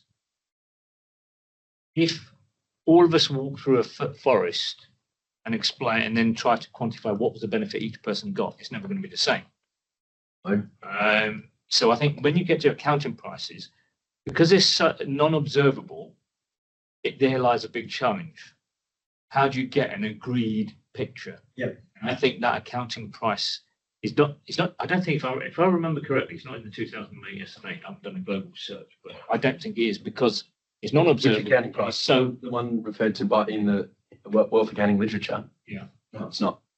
So one, it's subjective, and two, it's not observable, which then means it goes down the pecking order for national accounting. Yeah, but I think that's true, but I think the reality is in practice, when people are measuring these accounting prices for wealth accounting purposes, they're essentially measuring the things that national accountants would think was, in a non-market context, a reasonable national accountant would measure, that seems reasonable, as a willingness to pay. Because you're aiming for that marginal value, aiming for that thing. You're not trying to measure the consumer surplus. So where it does get a bit caught up is that where you have studies which are measuring the consumer surplus and putting a value on, and you're adding in that triangle, then you're clearly going to get something that's higher than it is compared to other things. There's also quite a lot of thinking, and I get confused on this, but sometimes I think the shape of your supply curve, is it a vertical line, then creates an interesting question about whether all of your value is in actual fact consumer surplus. Yeah, so, and that's where my microeconomics starts to leave me, because I did it too long ago. But there's some really interesting questions to be considered for each individual sort of thing, which also gets into non-use values. Stop measuring ecosystem service elasticities. That's right. That's what we need to do. I think it's just worth mentioning in the new SNA for non-market services, non-market output by non-profit institutions serving households, general government, there will be a rate of return or rate of capital employed included in the sum of cost methodology as an attempt to align market and non-market sectors. That's not going to be easy to do. No. But it's worth mentioning that's the direction of travel. That's fine. Yeah, if I understand correctly, we don't really need to think about this diagram. What we want is just the thought experiment. What would have people pay? So the whole neoclassical story and then the consumer surplus, I can forget about that. It's just, I would add, what would people pay for what? Getting agreement on the what they're paying for is really problematic. That's I think where a lot of the confusion happens. Imagine that a tree, it provides shade and then it does filtration as well. Are you valuing the tree or? The old, the shade? the bundling and stacking discussion. So this is really a fascinating one, particularly in the space of policy response around environmental markets. So the way the ecosystem accounting thinks of it, you've got one ecosystem or one tree. It's in there and it's providing multiple benefits, and we went through a whole lot of ones there. The ecosystem accounting assumes that all of those are separable in the sense that you could sell them all individually and you could find a willingness to pay for each of them. And so you would add them up. So you can value because you've got different groups of people and different people willing to pay. Now, how you reveal that willingness is a sort of a market design question, but that's the theory, is that you're doing you're adding them all up. But that's where you can come into a challenge in the sense of how else could you frame this question? So another way to frame it would be, well, how much would it, let's assume that I lost that ecosystem. How much would it cost me to bring that ecosystem back in a more national accounts cost of production type of notion? And what if that was way less than the sum of the benefits? Well, then you're sort of then in a cost benefit analysis type of situation. So I think, that sort of question has not really been tested, I don't think, except perhaps when you got into the space of the wealth accounting about how you add these services up and what they mean. The bigger challenge is for many ecosystem services, particularly the ones which are regulating services, it's possible that some of the value, so you could measure them all, using those measurement techniques, you could measure each individual service that you've identified and said there's a transaction here for this. You could often also get a transaction value for the land. So someone's paid for the land on the market. How many ecosystem services are potentially embedded or embodied in that market price of land? And that is a messy question. And to be honest, economics hasn't tackled it. Why the accountants have to solve it, I'm not quite sure, but it hasn't been answered. The valuation of land and the characteristics that are embodied in the market price of land is just I think an incredibly understudied thing. One of the things that I realised, in actual fact, that the value of land in a lot of places is actually going to be biased upwards relative to the theory, because it will generally go to someone who's more excited about risk. So if you're willing to pay more because you think you can get more off it, you'll pay more than perhaps you would have under if everyone was risk neutral. I think you'd get a different set of prices for land. But that's just a random theory. In something different, i.e., opportunity cost. The thing is that's revealed. The thing it's revealed, you've got a price there. So the national accountants say, well, I've got a price. I've got to use it. But when you go to the balance sheet and then you try and integrate it with some services that I've got from a bottom up, looking at all the benefits, well, how many of them are already included in there? And how many are not? And that has become, if you're just focused on doing ecosystem accounting, it's not really a problem. But when you get to integration, it is, because you may already have some revealed values elsewhere in your balance sheet. And that's big conversation. I even pulled you in on some of the dialogue that we had about, is there double counting with produced capital if we're integrating ecosystem assets? And our conclusion, at least, is that, the definition of capital is a construct. Like even in produced capital, the prices can be influenced by other contingent values and all that kind of stuff, and we don't say, we don't say that land values have, somehow embodied public services or something like that because they're close to the metro, or you know what I mean? Like, so, so we concluded that it wouldn't be double counting, because of just, just the way we measure capital when we decide, in the SNA to capitalize another asset because we recognize that it's an investment that, increases the measure of capital stock, et cetera. And this is kind of a similar conception. Yeah. That's the way we were looking at it anyway, but maybe. No, I think it's, I guess the main message is when you get down to this level of this type of discussion, it's hard. Yeah.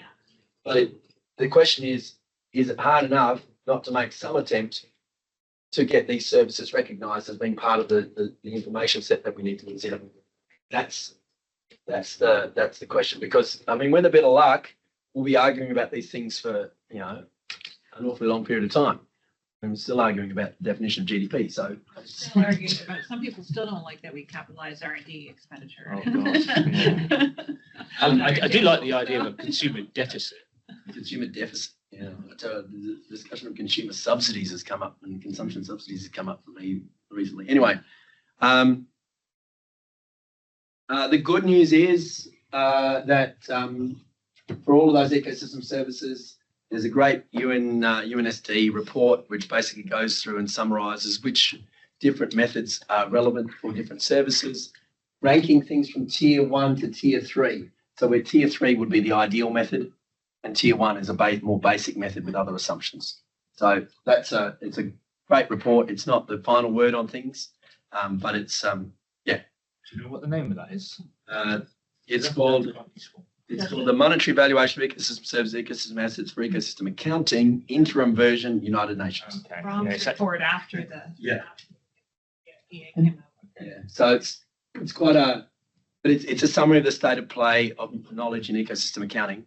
The other thing is that these environmental valuation techniques have been developed over 20 or 30 years. There's a massive literature on how to do this stuff. But most of the discussion has been on the methods, not on how you would apply them into a particular situation for national accounts. So there's an extraordinary literature, and there are some awesome people out there who know how to do this. It's just a matter of, particularly in the UK. But yeah. All right, I'm going to stop because I need a break. Let's have 15 minutes.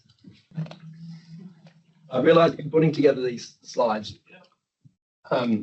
it's come from a range of different presentations. So sometimes the flow is a little bit not quite what I would have imagined. But I think it's really important to understand that as one of my early jobs in national accounts was because I was in the expenditure team, and my boss was incredibly good at computer programming on the fly. So he was developing a perpetual inventory model for doing the capital stocks. And he wanted to know whether or not he was getting the right answer in his computer programming. So I got the job, and I was given the, would have been the OECD capital manual from the 80s, something. And said, these are the formulas. You work it out longhand, and I'll do it. I'll code it up, and then we see if we get the same answer. So I thought, Nobody could do that anymore. I thought we could do it back when we were in the 80s, but I don't think anybody could do that anymore. So we wrote it out. We're going through, and it worked. But from that time, capital stuff has always meant something to me, and sort of the productivity stuff and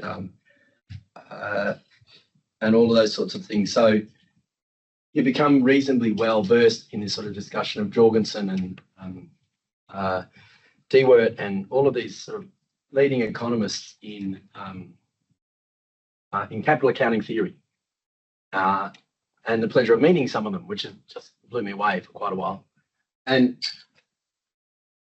so all the time when I was writing the ecosystem accounting CS stuff and envisioning what it might be, I was always imagining it was going back to that framing. So the notion of capital services and ecosystem services was just inherently, that's what I was trying to describe. and the notion of stop producing those flow of services, and then you had to sort of think about it a little bit more laterally, because you've got this multiple services, multiple benefits. I mean, the capital accounting theory has this sort of single owner, single benefit stream. You broaden that out a little bit. And then what does that mean when you've got multiple users? How does that play with you in mind? And I think the reality is that you can do it. So the wealth accounting literature, I wasn't aware of the wealth accounting literature back then, but that's essentially what it's doing. It's taking a broader notion. Human capital is working from the same sort of framing. And admittedly, you have to put it in slightly different ways in order to get it to work, because you're dealing with something which is not a produced capital asset. But I think it's important to understand that there is really quite a rich literature in this whole space. Ed Barbier has done a lot of work in this space going back in 10, 15, 20 years on ecosystem services, and the link. I think the 2013 references to a part of the Changing Wealth of Nations back then. There's got a review that we talked about earlier. And Sierra's taken this sort of similar type of approach and tried to build it up and frame it up. The other person who's did a lot completely independently was Eli Fenichel at Yale. Eli Fenichel and Kyle Abbott essentially then took the Jorgensen framework from the 1960s and said, how do we balance for natural capital? Did it completely independently. The work we were doing, then I realised we're actually doing exactly the same thing, or trying in that sort of spirit. So I think the short answer in this space, theoretically, we're on pretty good ground, but that doesn't make the implementation easy, because this is difficult. One of the things you do realise is that if you, particularly when you start valuing assets, this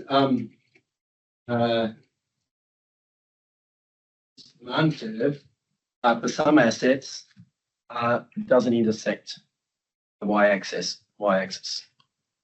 So water is a classic example of that. Essentially, your demand for water, well, is never going to be zero, because then you're all dead.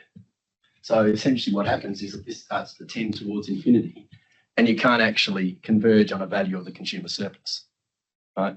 So these types of challenges which come around when you're thinking about concepts like critical natural capital and other things is really it's just a really rich discussion about how we're thinking about the stocks that we have, their sustainability over time. And all that we can do in a accounting/statistical space is try and provide some meaningful information that helps to have that discussion. Because at the end of the day, the right answer is not sort of the key thing. I don't think. I go right back to the beginning of the day. It's the process you go through to have these increasingly informed discussions about what's going on. And it's not necessarily easy to have those discussions, but they're necessary. So when you're valuing assets in monetary terms, the biggest, what you've got to do then, which in theory you have to do for natural resources, timber and mineral and energy resources, is think about what's going to happen in the future. And it's all about expectations. It's not about what we'd like to happen, which is actually an interesting thing about accounting prices, because often when you're trying to remove those externalities in your price, then conceptually you're actually imagining a sort of a nice world into the future. Whereas a national accountant wants to say, well, no, I want my expected flows, not what the market might provide if it was pure. I want to know, what I expect to get. And working that out it is not easy. Chapter 10 in the ecosystem accounting gives some suggestions of things you should think about.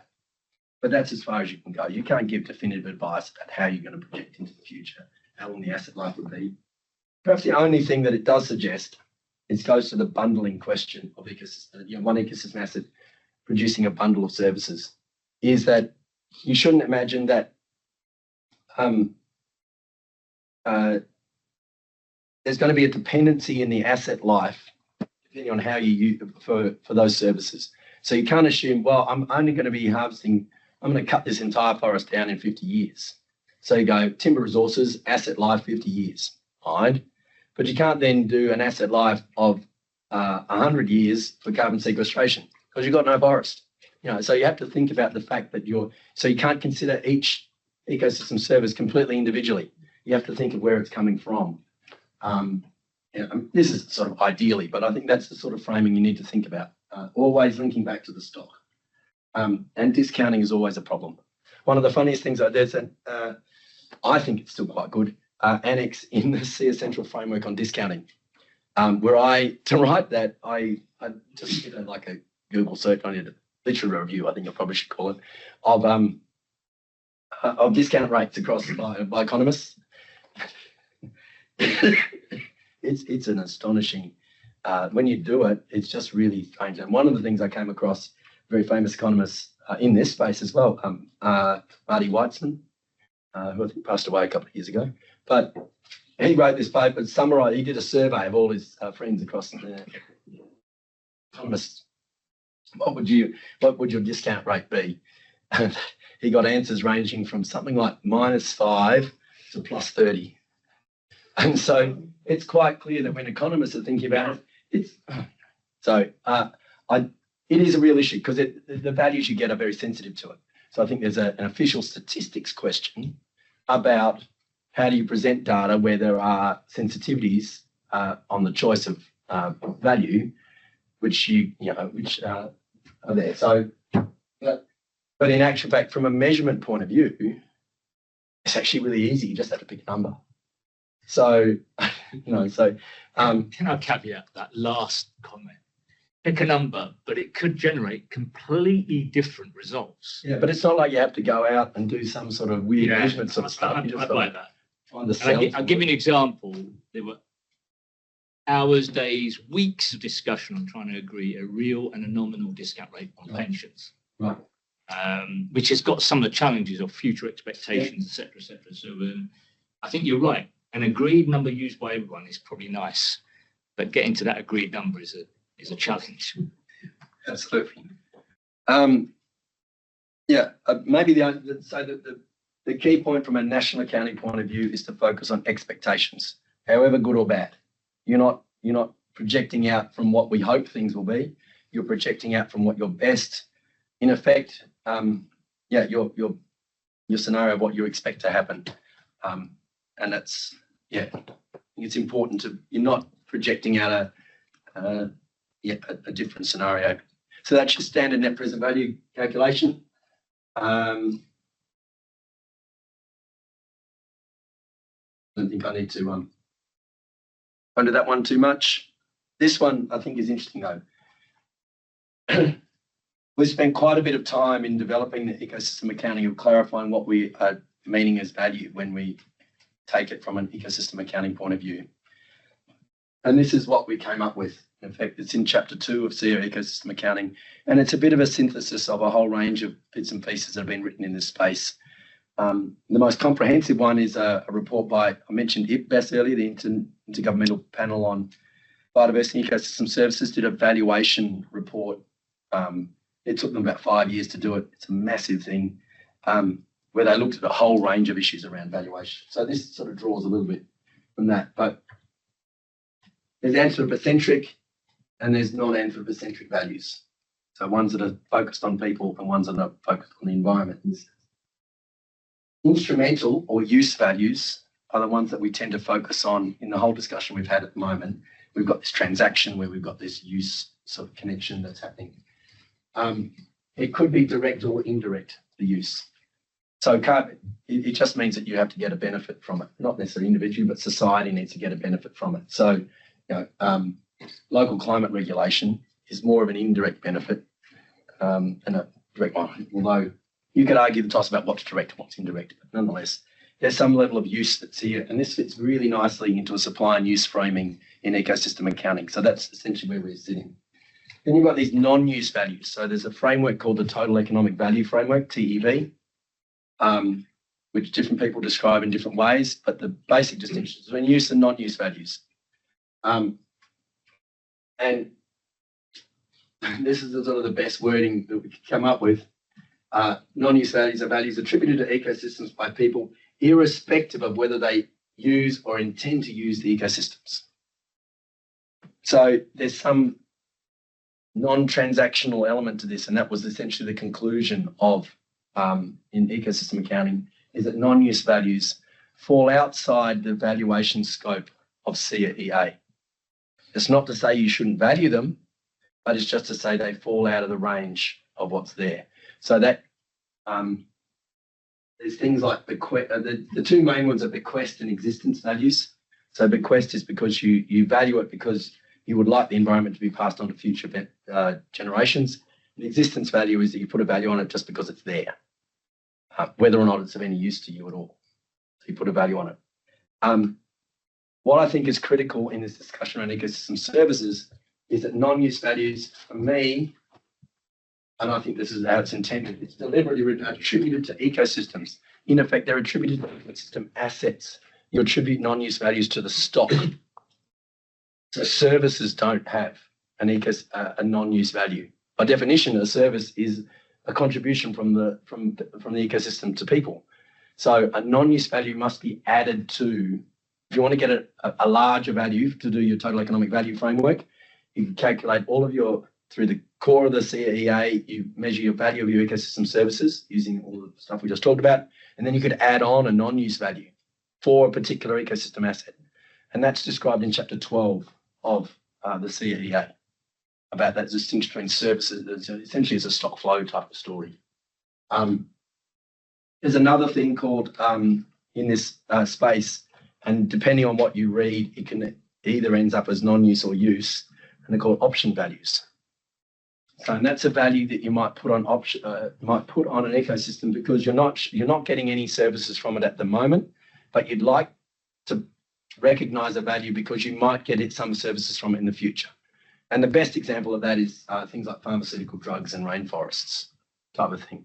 I would put an option value because I think maybe I'll find something in the future which enables me to get a service, which would then be a use value, right? The whole biomimicry sort of discussion is essentially where you're taking, for want of a better word, engineering from nature and burning it into something that you can apply in a practical setting. I'm trying to think of a good example. And the only one coming up for the moment is how they're looking at seals and the ability of seals to follow fish in the water. And what they've worked out is essentially there's a sort of sonar related story going on that the seals are able to sense where the fish are turning. And that's driven by their whiskers the seals have.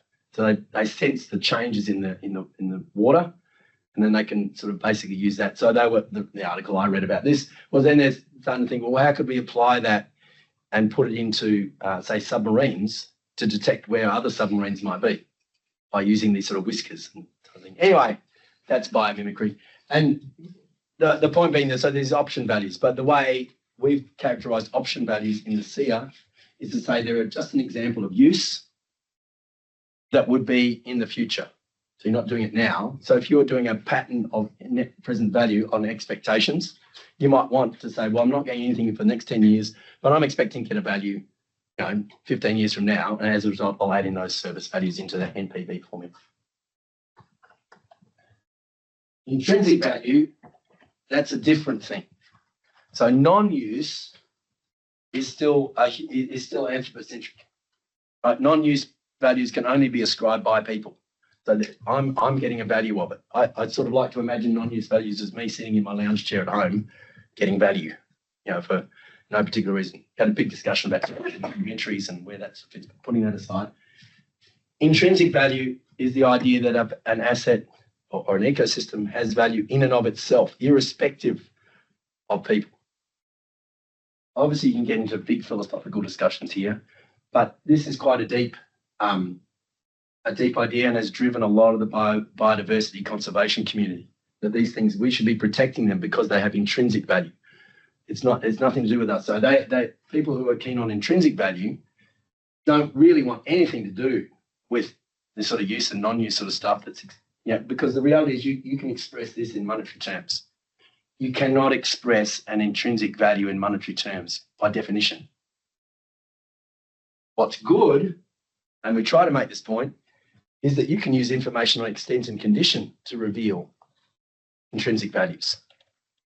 So when people are trying to estimate when people are talking about intrinsic values, what is it that, what is it intrinsic? Essentially, it's a description of the ecosystem that you think is important. So all of those things about extent and condition. So the information set in a set of ecosystem accounts in biophysical terms will help you will support a discussion about intrinsic values and whether they're going up and down over time. And then this last slide is relational values, and this particularly speaks to, there's obviously a little bit of a link to use values here in terms of connections to people, but this speaks a little bit more to Indigenous and traditional owners about having a connection to nature, so this is sort of relating here. I find it a little bit difficult to quite work out how you would go about valuing that, because some of it will be use. So, in terms of traditional owners being able to use the land in a way that they've done for centuries, tens of thousands of years. But some of it's use, but some of it's more spiritual, and so that sort of stuff. It's a bit trickier. But I guess the key point is that the SEER is focused here. So when you get and I guess they're not, these things aren't additive. You can't just add them up and get a total value or anything like that.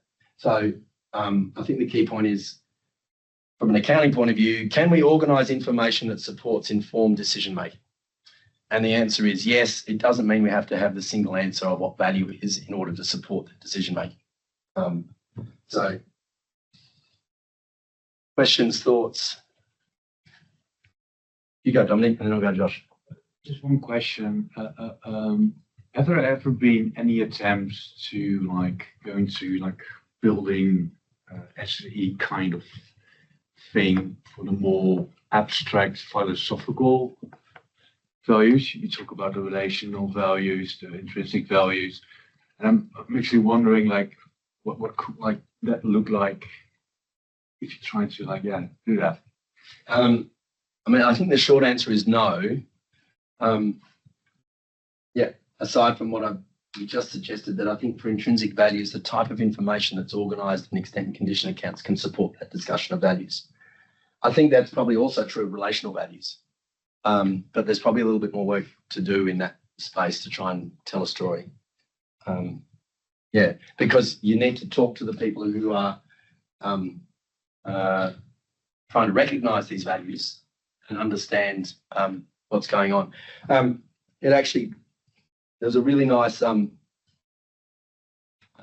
point here about monetary, non-monetary values and decision-making processes. And there's a German guy that mentioned it in a workshop, and it really rang home for me. And he said, look, the thing about that, often people talk about value perspectives, and the way that he explained it resonated with me. And I may have remembered it wrong, but this is how I remember it now. Is that imagine you have a tree, perhaps the one that you were talking about before, John, and it's providing lots of different services. And each person who's looking at that tree is going to value them differently, or a different combination of services. I like the shade. No, I like the fact that the possum runs around in it. I like its intrinsic value or non-use value, whatever it might be. So if you imagine a group of people standing, this is how I imagine it, people standing around a tree, each having their own value perspective. Each of them equally legitimate in many respects. So at the end of the day, we can't provide a value, which is the answer, because you can't average all of those things because they're different concepts. And what is then needed is you needed some sort of process on top that says, all right, well, these are all the values. Which ones are most relevant at this point in time, and how we're going to? And that's what governance and democracy is meant to be about. So, but I think it's important to understand that we're not going to be able to come up with a number which solves an environmental problem just by the fact that we've come up with a number. So I think we need to be a little bit kinder on ourselves of having this sort of burden of saying, if we get the number right, everyone will make the right decision. That doesn't quite work like that. Anyway, so you've got a bit of philosophy of me. Yeah, oh, Josh, sorry. We've got lots of valuation concepts and the asset and the services. So I just wanted to recap for my own benefit, possibly everybody else's. So these are all valid, but for SEER, SEER is anthropocentric. Yep. It's focused on use values. Yep. The use values are valued by exchange values. Yes. And the use values apply to services because we use services. So we apply the use values to the services to get the value of the services, which we then use to get the value of the asset, which is the net present value of all the future benefit flows. And the value of the asset is based on this, but you could think about having the asset having additional value, non-use values, but that's not in SEER. Yeah. But the information in SEER, like that's the valuation story. Yep. But there's other information in the information system of those 5 accounts that would help you discuss these other values. Yeah. So that, I think that's the key point is that that because the SEER encompasses both physical and monetary information, what you said is true from a purely monetary point of view. But if you're happy to see ecosystem accounting as a broader than a monetary number coming out of the end and an information set that describes ecosystems in a coordinated way, then it should support discussion of these other values. So to say whether it's in or out of the SEER is not as simple as that. No worries. It's a good question of whether or not quantity or physical information about produced assets is part of the SNA. You know, you think, oh, Volume. no, but just As Sanjeev said earlier on, volume, Not exactly our constant quantity. price numbers are just deflated current price numbers. They're not really volumes. We're not, you know, in the SNA, we don't have numbers of trucks or I really, numbers of buildings. but you know, when we try and estimate a perpetual inventory model, you've got age price profiles and depreciation profiles and asset lives and a whole range of other things that, you know, we've now got labour accounts that are part. That's quantitative information. You know, so it's, I think we make national accountants are pretty good, and corporate accountants do this as well. They basically say all this pipe is not to do it. We only deal with financial transactions. Right. I don't know if that's true though. Like, okay, so can I just come and ask your question? Because you asked that question about volume as well, is quantity in the SNA. So when we say we're decomposing values into prices and quantities, when we say we're measuring things in real terms, we are trying to measure a quality adjusted quantity. That is what we're trying to measure. Absolutely. So that, I mean, in that sense, quantity, it's part of the guiding principles. And I know that when I worked on compilation in Canada, whenever we had a physical volume number to estimate a real value, we used it. So we would use like energy production and whatever, you know, and apply a price, you know, in the base period. And if we were talking about agricultural production, we'd use the physical quantity to link to the volume rather than using some kind of a deflation technique that would sort of indirectly measure it. And this is a key question because I'm coming back to my, again, application of wealth accounting. And when we went to a new method of measuring volumes in the Changing Wealth of Nations program, where we did link to the physical quantities and the volume measures of wealth, which is all people are interested in. And the argument was that it connects a lot more to sustainability, and that what had been done in the past was really not defensible, like they were using available price index that had nothing to do with wealth to try and deflate. So I guess, okay, so big long answer to that, but I really would like to understand your perspective on that, because this is. My point is that we can tend to narrow the set of accounts as only being comprised of information in monetary terms. Yeah. I would prefer to see a broader notion of a set of accounts that encompasses physical information. Yeah. The trick is a classification type of question, because the reason that we do deflation is because we've got a lot of heterogeneity. Yeah, and we have. And so if we had a price for everything, then we'd be fine. But we don't. It's an aggregation question. So I think, but to say that in actual fact, I would like to envisage, because there's actually a little bit of a question about where physical data on produced assets should fit within the system of statistics. Is it a SEER question or is it an S&A question? The S&A people don't want it, but it's not really a SEER question. It's a little bit messy. So, but the idea that it could be linked to information you got in the accounts, I think is, so that's my perspective, is that like, so I can think of another example, like housing stock. Yep.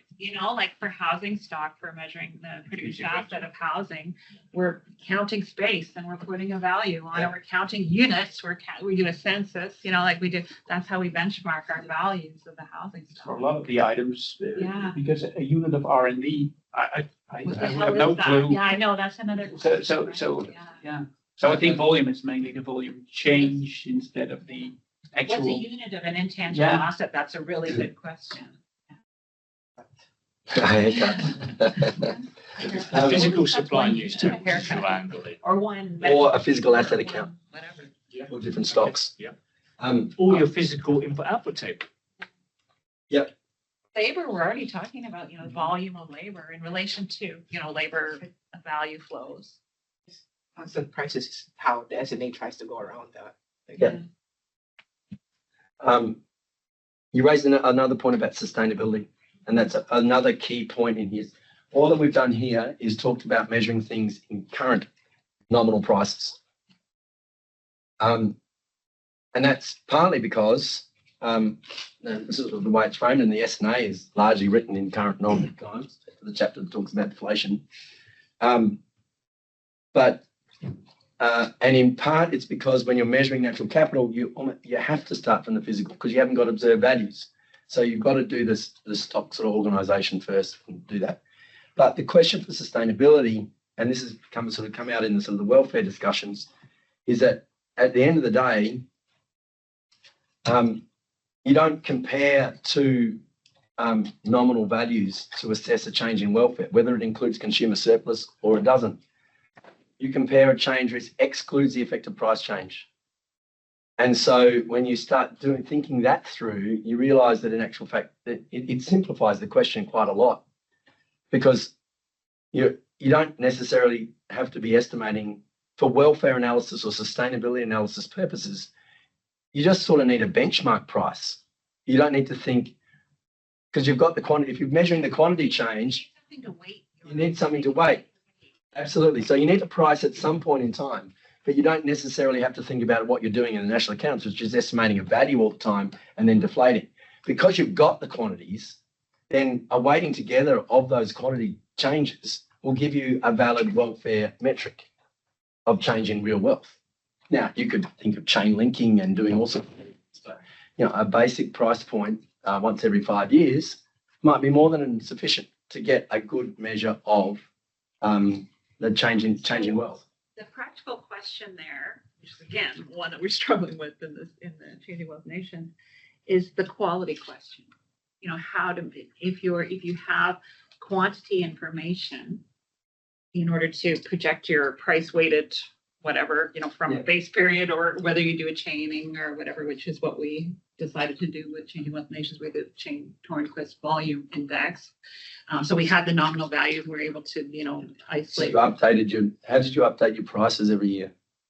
Well, they have a value and a volume, so they're able to, It's pretty unusual because most of the time what people do is they measure it from one point in time and then use the same price going forward. Yeah, well, I think a lot of these, so for example, let's take an example of a natural resource like oil or whatever, they would have a value, But the trick became, okay, and we were talking about this earlier when you said, okay, if we want to measure quality change in volumes, if we have really specific, product classification. So let's take the example of oil. You have grades of oil. There's a huge value difference between raw bitumen and, whatever, higher quality oil. That would be the way to go. But it's a practical difficulty in terms of whether or not that type of data is, accessible, measurable, whatever. But I think a lot of this will come down to a data question, Yeah. not so much a conceptual one. It's a data question. Yeah. Yeah, in theory, if you went from current price using a price to get to volume, you did the reverse journey, it's all down to the level of product detail and the associated price. If it's completely homogeneous, then you get the same answer either way. But that also But I think, means, sorry, if you put oil and natural gas together, we're never going to get there. yeah, exactly. So- No, exactly. Yeah. Sorry. So I think this is the last slide on valuation. Or before some other accounting. So that we just want to say that we didn't intend to provide a complete value of nature in CE ecosystem accounting. So Josh's summary is excellent. Thank you very much. But there was never any intention that we were trying to provide a complete value of nature. We just, and indeed, the biggest learning that I got was that accounting can be used to organise a lot of information before you get to this final value. And all of that information is relevant in decision making. So you have to think about the 5 physical stocks and changes. I've said here, the distinction between exchange and welfare is largely worked through. I think that's true, but when that's maybe my point of view, and I'm closer to that discussion. So I think it's a general one. A significant concern among some national accountants about the techniques. So that's still an ongoing point of discussion. We need to expand the number of data sets that are dealing with this. One of the hopes is that if we can solve this and get a better understanding of this exchange welfare value question, we can do what we talked about before of using environmental economic studies, which might be measuring welfare values, for what it means to actually draw out a price from them that we can then use in ecosystem services. And that's and have a more coordinated program of work around that sort of stuff. And we've got to do something to work out the future flows of services. That's hard work. All right. Now, integrating them all together. Now, you'll remember this one. And we've talked about this a little bit already about how. So now we're sort of talking about, well, we've got these assets which are owned by the economy, and we've got these ecosystem assets. How do we bring it all together? What I want to do was then start first, not from the asset point of view, but from the flows point of view. So this is a pretty standard supply news table where we've got a wheat farmer who supplies wheat products, or he supplies the wheat. The other industries generate wheat products, which end up as household consumption. So 2,000 wheat products. Got some inputs of fertilizer. I'm not sure why it's under other industries and not on the wheat farmer. But anyway, that's the supply side. But other industries supplying the 200. The farmer's using 200 of fertilizer. Anyway, standard supply news table. We end up with a gross value added of 450. I hope that number's right, because I think it's in there. See. What we're going to do now is say, well, we're now going to recognise some ecosystem service flows to the farmer. So we add in a new producer here, the wheat farmland. Okay, that's another. So now the farmer is clearly managing it, but we're going to separate it out. Explicitly recognise these inputs, these in effect capital services from the ecosystem, and we're going to call that 200. So now we've got additional supply because we've got a new supplier coming in. Additional supply of 200, which means we have to have use. It's used by the farmer as an input. And what we see is that everything else is the same. You'll see the wheat farmer's value added has dropped from 450 to 250. And essentially that's because we partitioned the value added between the wheat farmer and the ecosystem asset. So that's gone over here for 200. But we haven't changed GDP. GDP is exactly the same. And that's because the ecosystem service is contributing to a benefit, the wheat, which is already included in the S&A production boundary.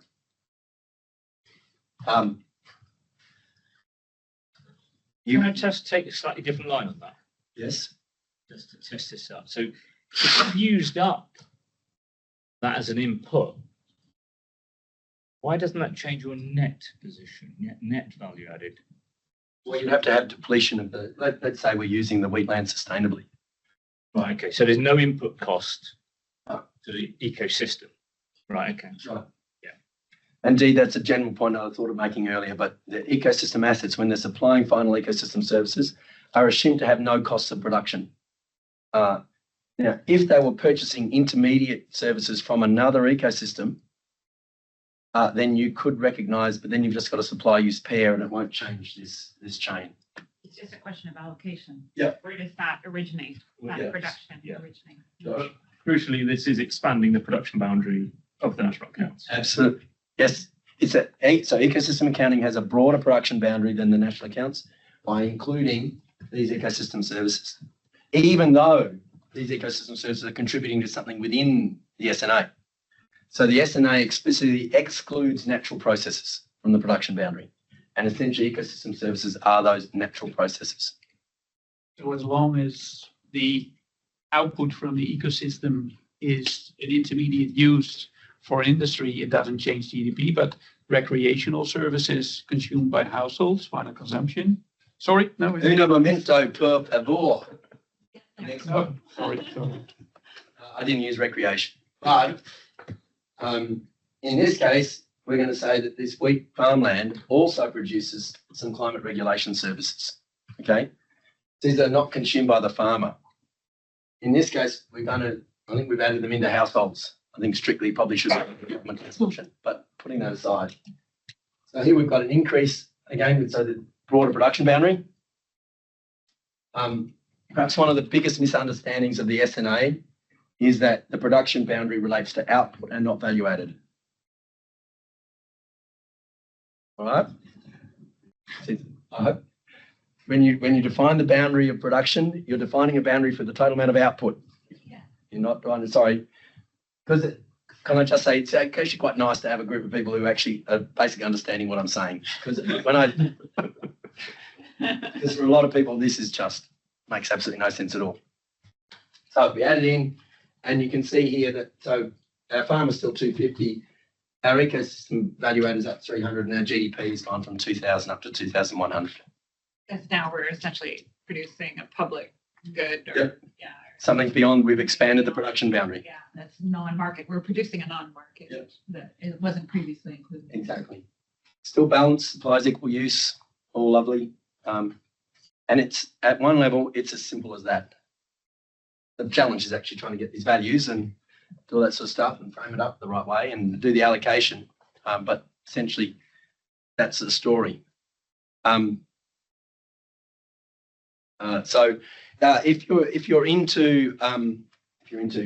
what you do is sort of input-output analysis and economic modelling, essentially, this is how you extend your input-output table to include additional products and additional industries to do environmentally extended input-output tables. And it's seamless in a way that most environmental economic EEIOTs are not seamless because you're adding in a row to do with water, which doesn't actually conceptually fit. So here, these ecosystem services are still transactions in exactly the same way as these are transactions and products. So when you add in a row for water in an environmentally extended input-output table, in quantity terms, you're adding in something which is not commensurate. You can still do the maths and balance the whole equation, but this is conceptually the way these have been framed up. And you could also do this for capital inputs for produced capital. You could imagine that I'm going to create another column here for tractors, and the farmer buys tractor services, and you start building this out. And you're going to get it. Just there was a lot of talk in the past about partitioning GOS, and that's how you do it in a supply use type. You just keep on adding rows and columns. The supply use thing is just so cool. Do the countries actually, because it's going to be a boost to their GDP, at least for 1 year, but do really countries use this, No. recently? No, It's not in the SNA. no, which countries would be closest to being able to do something like this would be the Dutch and the UK, because they've got the most comprehensive data sets on ecosystem service values. Conceptually, any country could do this, but it's, no, is the short answer.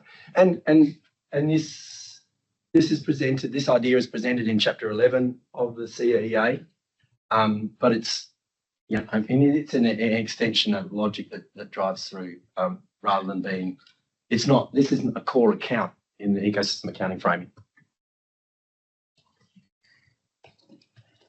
I'm trying to remember what I've got next. Okay.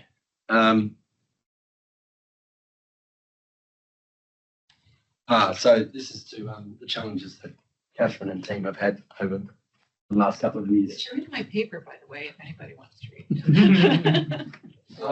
So perhaps some distinctions between ecosystem accounting, SEA, and the SNA. For those ecosystems assets are generally sort of biological resources in a very broad sense of the word.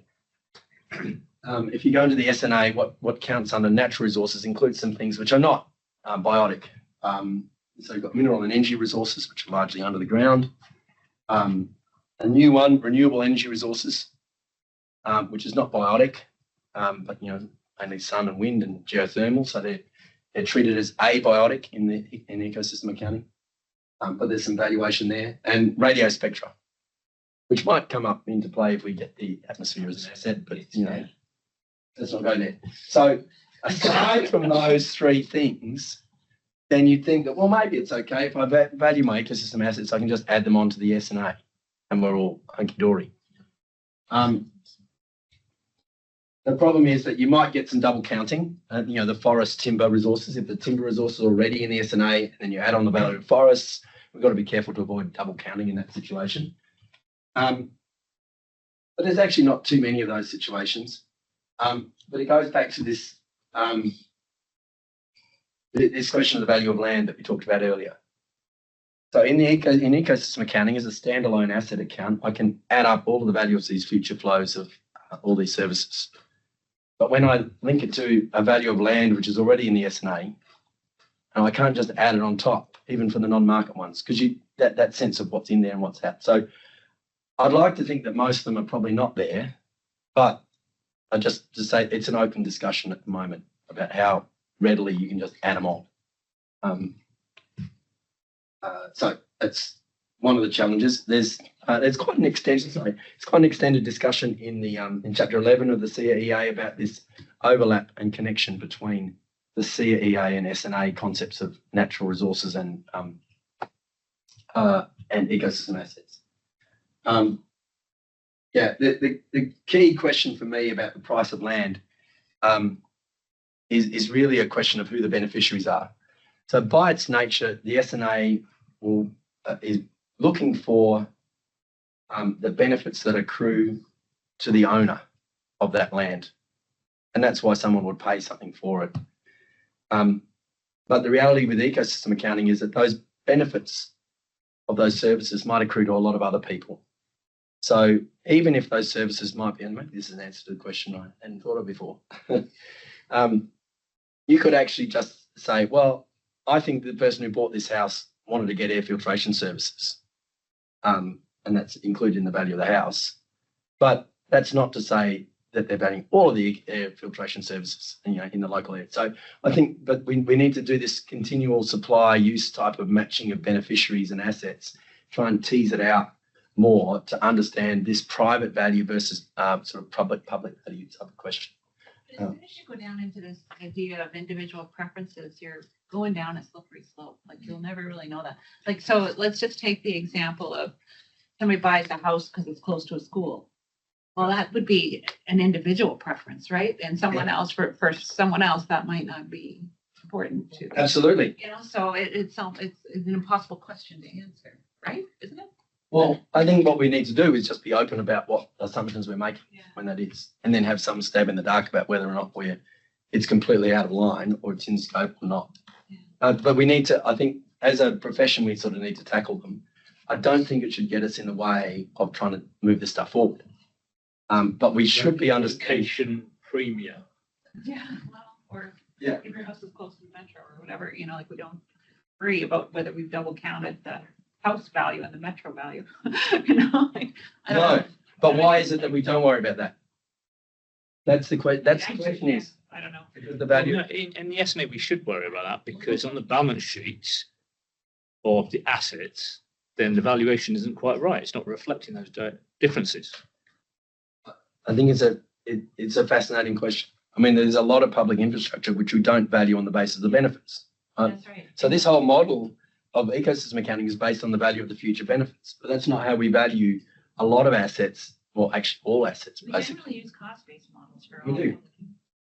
And a lot of other, even private infrastructure, even private capital. Careful, we're going to get onto monuments and all sorts. Yeah. No, but I mean, So, right, it's fun. What? Yeah, I think the thing is, maybe the point out of this is that the discussion about how all this sort of fits together sometimes gets blamed on ecosystem accounting. No, But in actual fact, it's already there. Yeah. Yeah. I know. Those it's been things sitting are- around for a long time. We just haven't bothered. It's actually interesting, like the data one as well. Accounting gets blamed for asking for information to balance supply and use. And there's asked for that before, but it doesn't add up. Yeah, it's all your fault, but you want to actually get things to balance. So You make a distinction between grazing land and non-grazing land. They've got different benefits. yeah. What's non-grazing land? Is that everything that's not grazing? Exactly. Or like forests? Yeah. No, they're not great. Even if there was a forest on the land or not, just barren land. There are all different ecosystem types, yeah. So you're mapping out your thing. So the set of benefits might be different from one which is managed versus not. Like a national park, when you're looking at the bundle of benefits, is likely not to have any timber provision benefits because of the nature of the use of that area. And it's important to be able to, bring that into, just not assume that every forest could be cut down and hence on.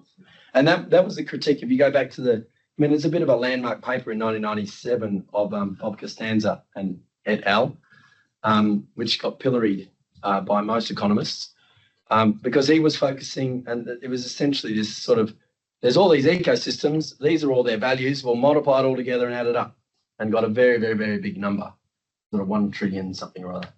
And so, it sort of didn't go down so well in the economics because it's, hang on a minute, you can't just do that. But so there is a need to think about context at the end of the day. Can I just ask a related question on that? Because it's about sort of appropriate analytical use for this. And when we're talking in wealth accounting context, I'm sorry, I keep coming back to but I think it's instructive. So when we're talking about adding up values, you're going to get big numbers, and they're going to really matter in terms of the share of the overall capital stock. So you're extending your capital stock for ecosystem values, and let's just say you're Canada, and you're going to value carbon sequestration of all these trees, and it's going to be, a huge asset on the Canadian balance sheet. But we talked about later how this really just matters in terms of those prices are weights for a volume movement, and that's what matters in terms of sustainability. Mm-hmm. So in terms of analysis, maybe the idea is that you focus more on the change and less on the level shares. Because this is what tends to happen in wealth accounting. You say, this is a huge share of overall wealth that we never measured before, blah, blah, blah, blah. But that share, and then how do those shares change over time, and how's the composition? But if we're really concerned about volume movements, then maybe our focus in analysis should not be on, for example, shares. Yeah. Because there's so much play in those measures in terms of valuation. Yeah, I think that's true. And the sort of the analogy in a sense is that there's not a lot of macroeconomic modelling in a sense, or at least for an individual country that worries about the level of GDP, about volume growth. But it does depend on the question you're trying to answer, because the level of GDP will matter to European countries whose payments are based on the proportion of the size, not on the volume growth. So I think it is that volume growth versus nominal levels is a really important discussion to have in terms of what questions are relevant where, or what information is relevant in different contexts. What have I got here? Yeah, so I think it was sort of hinted this. When you do this integration, the previous slide was talking about integration from the perspective of the economy-wide situation. So how do we bring total assets to be something that's meaningful? And setting aside all of those problems or the issues that were mentioned there, yes, they sort of seem semi-resolvable. What's less obvious in actual fact, because you can make choices and conventions about what goes in and what goes out. What's less obvious is what to do about the fact that the benefits don't accrue to the owner of the asset. And then how do you deal with that challenge? Because the S&A, its whole structure, putting aside question of scope, is that the value is accruing to the owner, who also is the user of the asset, which means that allocating things like depreciation of produced capital just goes to the person who owns the asset, who's using it, right? So we take it off their income. But if you've got an ecosystem asset and you're the manager of it, but you're providing benefits to other people that you didn't know about, and your asset degrades, well, does all the degradation get attributed to you, even though you're not accruing all of those benefits? Or does the degradation get, because other people are losing out because of the degradation in the asset, should the degradation get attributed to them? So how do we think about ownership in that context? Rata by use would be a start. So essentially, ecosystem accounting back in end of 2020 came down on the side of what's now known in the national accounts community as a split asset approach. So you essentially attribute the value of so we've added up all of our ecosystem services across for our asset, and we then attribute them to the beneficiaries. So if you're getting climate regulation services, global climate regulation services, carbon sequestration storage, that's government. As a government ownership of the asset. So essentially, you're saying we've got total value is independent of the person who's actually managing that asset, and it could be another farmer. It could, yeah. So that's great. So we've got that. We've got a value for each one, and then what that means is the total degradation for the asset, because it's the asset as a whole which is degrading, gets also apportioned to the relative shares of the value of the asset held by different beneficiaries. So that's what we came up with. But it's not the case that everyone agrees with that. Some people would rather say, no, all of the degradation must get attributed to the person who owns and manages the land, not split asset. Other people say, no, what we're going to do is create another unit, which in actual fact, what we actually did this. Yeah, so I should say that we partitioned it. We actually created another unit which we call the ecosystem trustee as a subsector within general government that gets all of those additional benefits. Is that notional trustee? Yeah, sort of. In effect, yeah. A notional trustee. It's a fictional unit. Right, got it. Who's looking up, but they're not. The ecosystem trustee is not the ecosystem asset. It's a different unit. That's what we created as a de facto owner of the remainment, and they would get. Yeah. Anyway, all right. I must swallow my traps all. The point being, this was concluded right at the end of the process. We needed to get something down, and it seemed like a good idea at the time, but I think there's more work to do on how this in actual fact gets played out through a whole set of accounts. So maybe then the other point about degradation is that in the SARE, we're using the same approach so irrespective of how it gets allocated. The notion is that you link the degradation with the person who's losing the benefits as a result of the loss in the asset. So which is generally known as a cost borne allocation. So in the case of a produced capital, it's clear that it's cost borne because the person whose asset is depreciating is suffering the loss of income. But in the same way, what we're saying here is irrespective of how the ecosystem is degraded or why it's degraded, we're going to attribute the cost to the person who's deemed the owner of that ecosystem. Whereas in environmental stuff, there's a lot of stuff about what can be called as cost paid or a polluter pays type of principle. So the degradation is not allocated to the person whose asset has been, who's losing their benefits, but it's said, no, I'm going to blame such and such. And so the degradation should be allocated to them. So in an accounting sense, we're saying descriptive wise, we're going to allocate it to the person who owns the asset.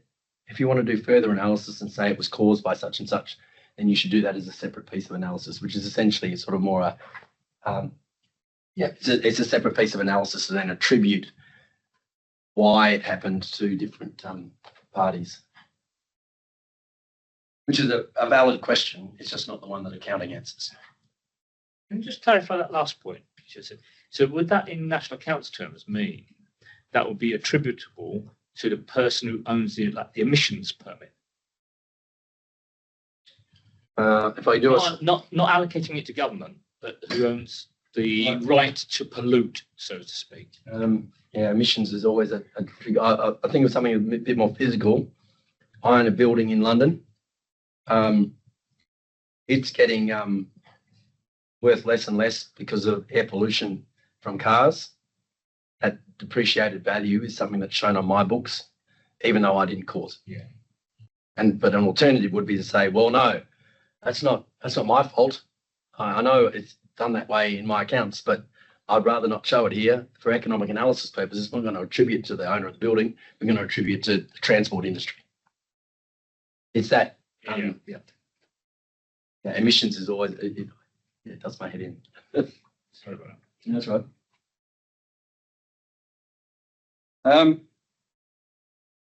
All right.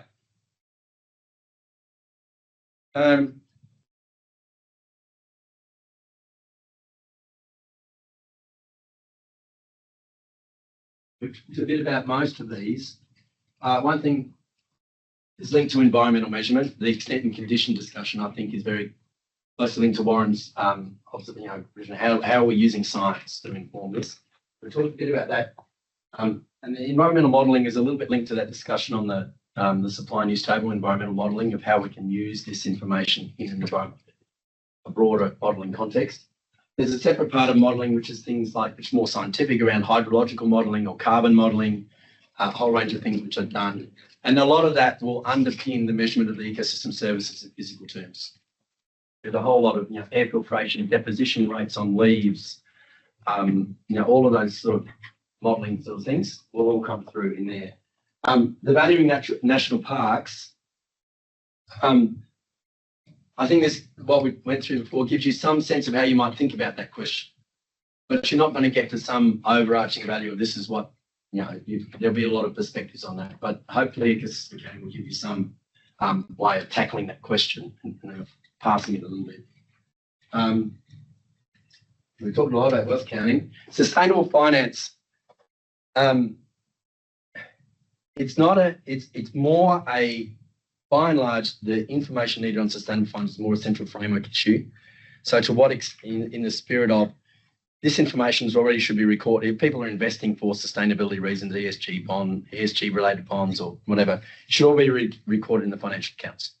Question is, can we partition out ones that we consider to be environmentally sustainable or whatever? And there's some really nice work that OECD and others have been doing, which is now in chapter 35 of the SNA. As a short summary, there's a longer note, so it's a nice piece. The link to ecosystem accounting, though, is really about saying, is your sustainable finance? You've decided that your bond issuance is for green reasons. Is it achieving the outcomes that you intended?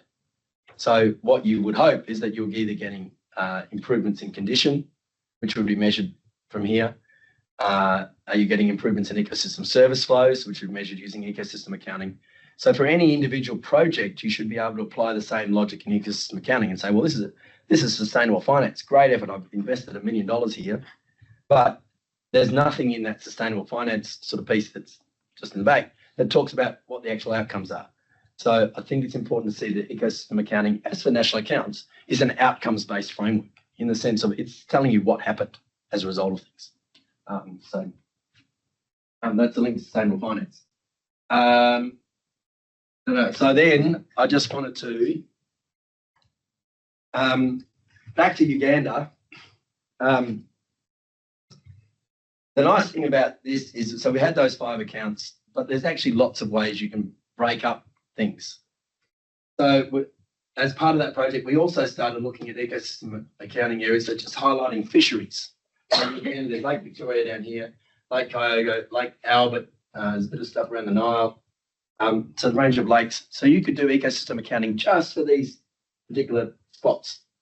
And you could only focus on fisheries if you wanted to, but you would still probably look at extent and condition. You could link it to employment, a number of people who are spending time fishing, link it to produce capital on boats that are being used. So the framing is something that you can start building a rich picture about fisheries that goes beyond a purely sort of more economic approach to it, and starts to bring in environmental information because you've got this framing of stocks and flows, and it allows you to go to locations and apply at particular places. A similar spirit, this one for protected areas, which sort of links to national parks. So we identified all of these different national parks in Uganda. The gorillas are mainly down here, I think. And you can start thinking about, well, what are the ecosystem services that link to these type of things? The focus was largely on tourism. So to what extent could we isolate whether, how many tourists are going to these different things, look at the revenue they're in? Is that an opportunity for people in the local area to be able to gain additional income? And part of this, so protected areas are not an ecosystem. They're an area which contains a number of ecosystems. Okay, so it gets to this question of how do you break up space? Is it land use, land cover, and ownership, land tenure? This is a particular type of land use, is a national park, but it's comprised of a whole range of ecosystem assets inside it. We also did some work on overlaying poverty data. So this part up here is the really poor part of Uganda. And that's partly because there was a massive civil war that sort of destroyed a whole lot of stuff. But again, we're sort of able to sort of link this to different species of trees and national parks. So one of the suggestions was that actually if they develop this national park up in this area, that might be really good for local incomes, as opposed to spending money on developing these these protected areas, because their income situation was slightly different. So if you had an objective of poverty, then you might be able to say, where does this fit in? It's sort of, and that's a message which I probably haven't got across very well, but it's the spatial dimension of ecosystem accounting which is at the heart of the story, because what you're doing is basically saying what is happening in this particular area. And when you talk about nested systems of economy in society, in nature, that connection between those three really only makes sense at a very fine spatial, a relatively fine spatial sort of landscape communities type scale. Doing it for all of Uganda and nested systems is sort of, you immediately have to start breaking it apart. But when you start zooming in on particular locations, you can start to tell a very rich story. So for us, I say this as a company, our ecosystem accounting work that we do is not usually limited to just doing those core accounts. It's about bringing other layers of information on top and then trying to tell a story, an integrated story. And this is how people are doing this without using ecosystem accounting specifically to identify hotspots of where ecosystem services are, should be invested in, and a whole range of scenario analysis that you would do on a spatial scale. So, and that's ocean accounts. There's another example where you've got this sort of core ecosystem accounts around the ocean, but we're adding on accounts of governance, which is really looking at who's in control of different marine areas. So it's a variation on the extent account. And then, adding on some ocean economy, your sort of more traditional satellite/thematic accounts for the ocean economy. once you get going on this, you can start building forever. It's like Lego. Right. I didn't get to this. That's fine. Is everyone willing to hang around for another 10 minutes or so? I think that's as long as my voice is going to last, actually. So I've just got one really on the international stuff. So the SEA has been connected to lots of things. Global Biodiversity Framework, EU legislation is one. This is really selected things. But it is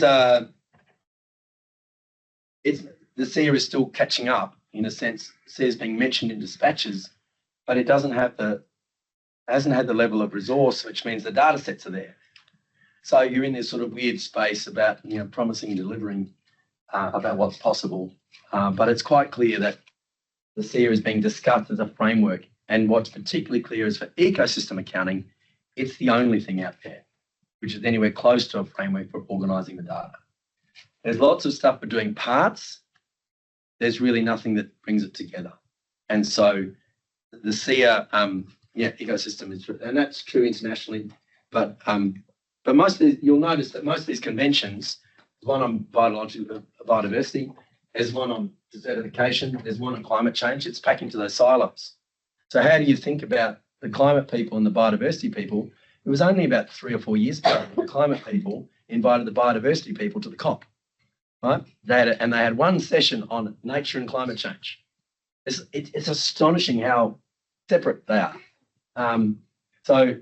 It's thinking of things being joined up, which is really its own.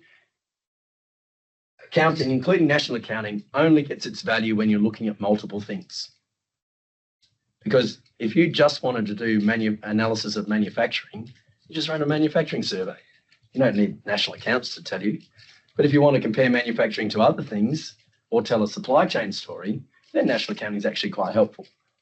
So it's really only in case of it, and that's where we've got to try and think about how these connections sort of broadening, because that's when the accounting will really come to be taken for granted. I wanted to show, I'll come back to them. I'll try and show them at the end. It's on the corporate sector. So we've done some work with this Irish development agency within the Irish government, so Bordish Camara. They look after seafood. And we've done work with them to try and identify these are the types of reasons that they might be interested in the natural capital space. Place-based policy, sustainable development objectives, managing their social license to operate, which is a big one for a lot of corporates, wanting to differentiate their products. Are we clean and green? How do we get the information together for that? Getting more efficient monitoring and reporting approaches. Access to funding. How do I make a case for getting funding if I want to, demonstrate environmental credentials? Profitability and licenses and quotas and those sort of things. So that what you end up realising is that those would be managed as separate things. And so the story around natural capital is how can you see these as somewhat joined up and part of the same story. And then this is just a list. I will provide the slides. So there's a whole range of things out there which are going on in the corporate sector around environment and natural capital. I don't want to really highlight anything in particular, except perhaps to note that in the public sector, the SEA is really the only thing which is doing natural capital accounting, aside from, say, wealth accounting type of efforts. But then the dovetail between SEA as being a framework to underpin that sense is sort of in place. In the corporate world, the discussion of natural capital accounting is much more fluid. And so, it is a live discussion about what corporate natural capital accounting actually means. Because for some people, and this has been the view for quite a long time, it's taking a profit statement for a company and adding and subtracting positive and negative externalities. Okay, that would be classic triple bottom line you might have heard of, and that's what they're doing. They're going through a classic what I would call an economist's approach to balancing off the good and the bad. Whereas the accounting approach doesn't start from that.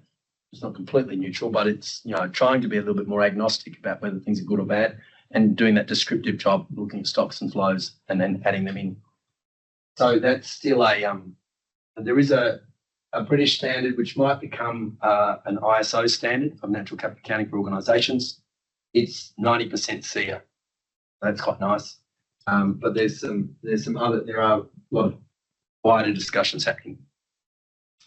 The big one at the moment, and it's a wonderful opportunity, is a thing called TNFD, or the Task Force for Nature-Related Financial Disclosures.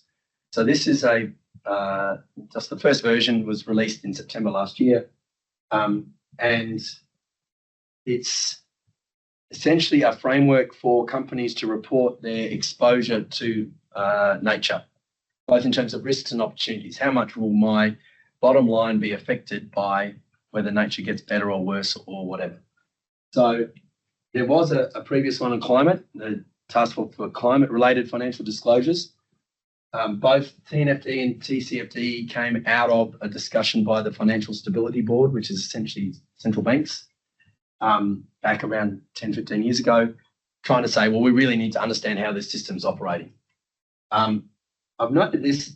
What's I think really is great about this TNFD is, there's a number of things, but one is that it's co-chaired by someone from CBD, so international organisation, public sector perspective, and also this guy, David Craig, who's from the private sector. And there are so few cases where public and private are working together. It's just really remarkable how few there are, given that this nature is a shared thing. So lots of different types of risks that companies are exposed to. The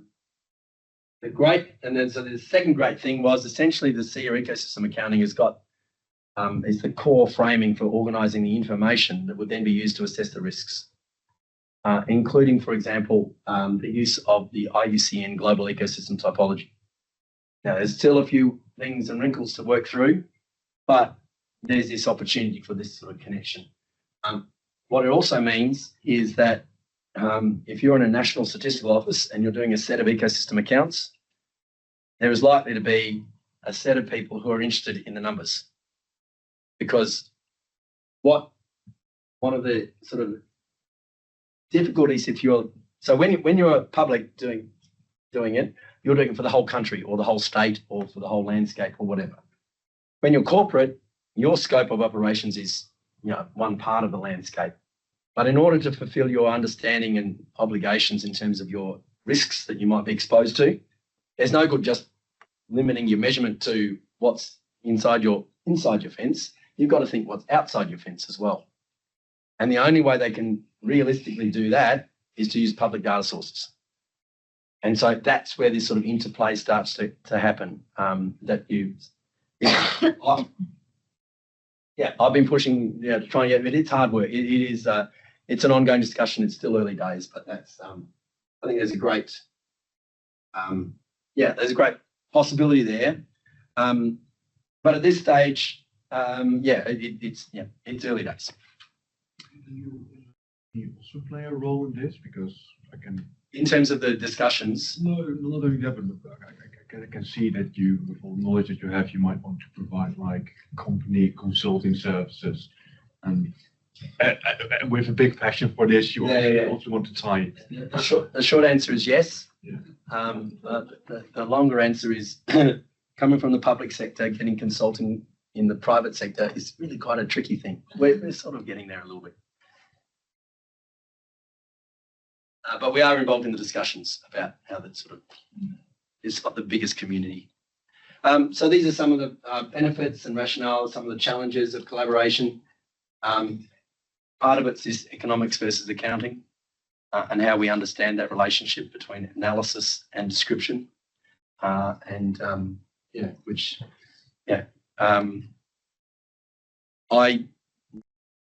is also the last people to the party, as it were, are the accountants.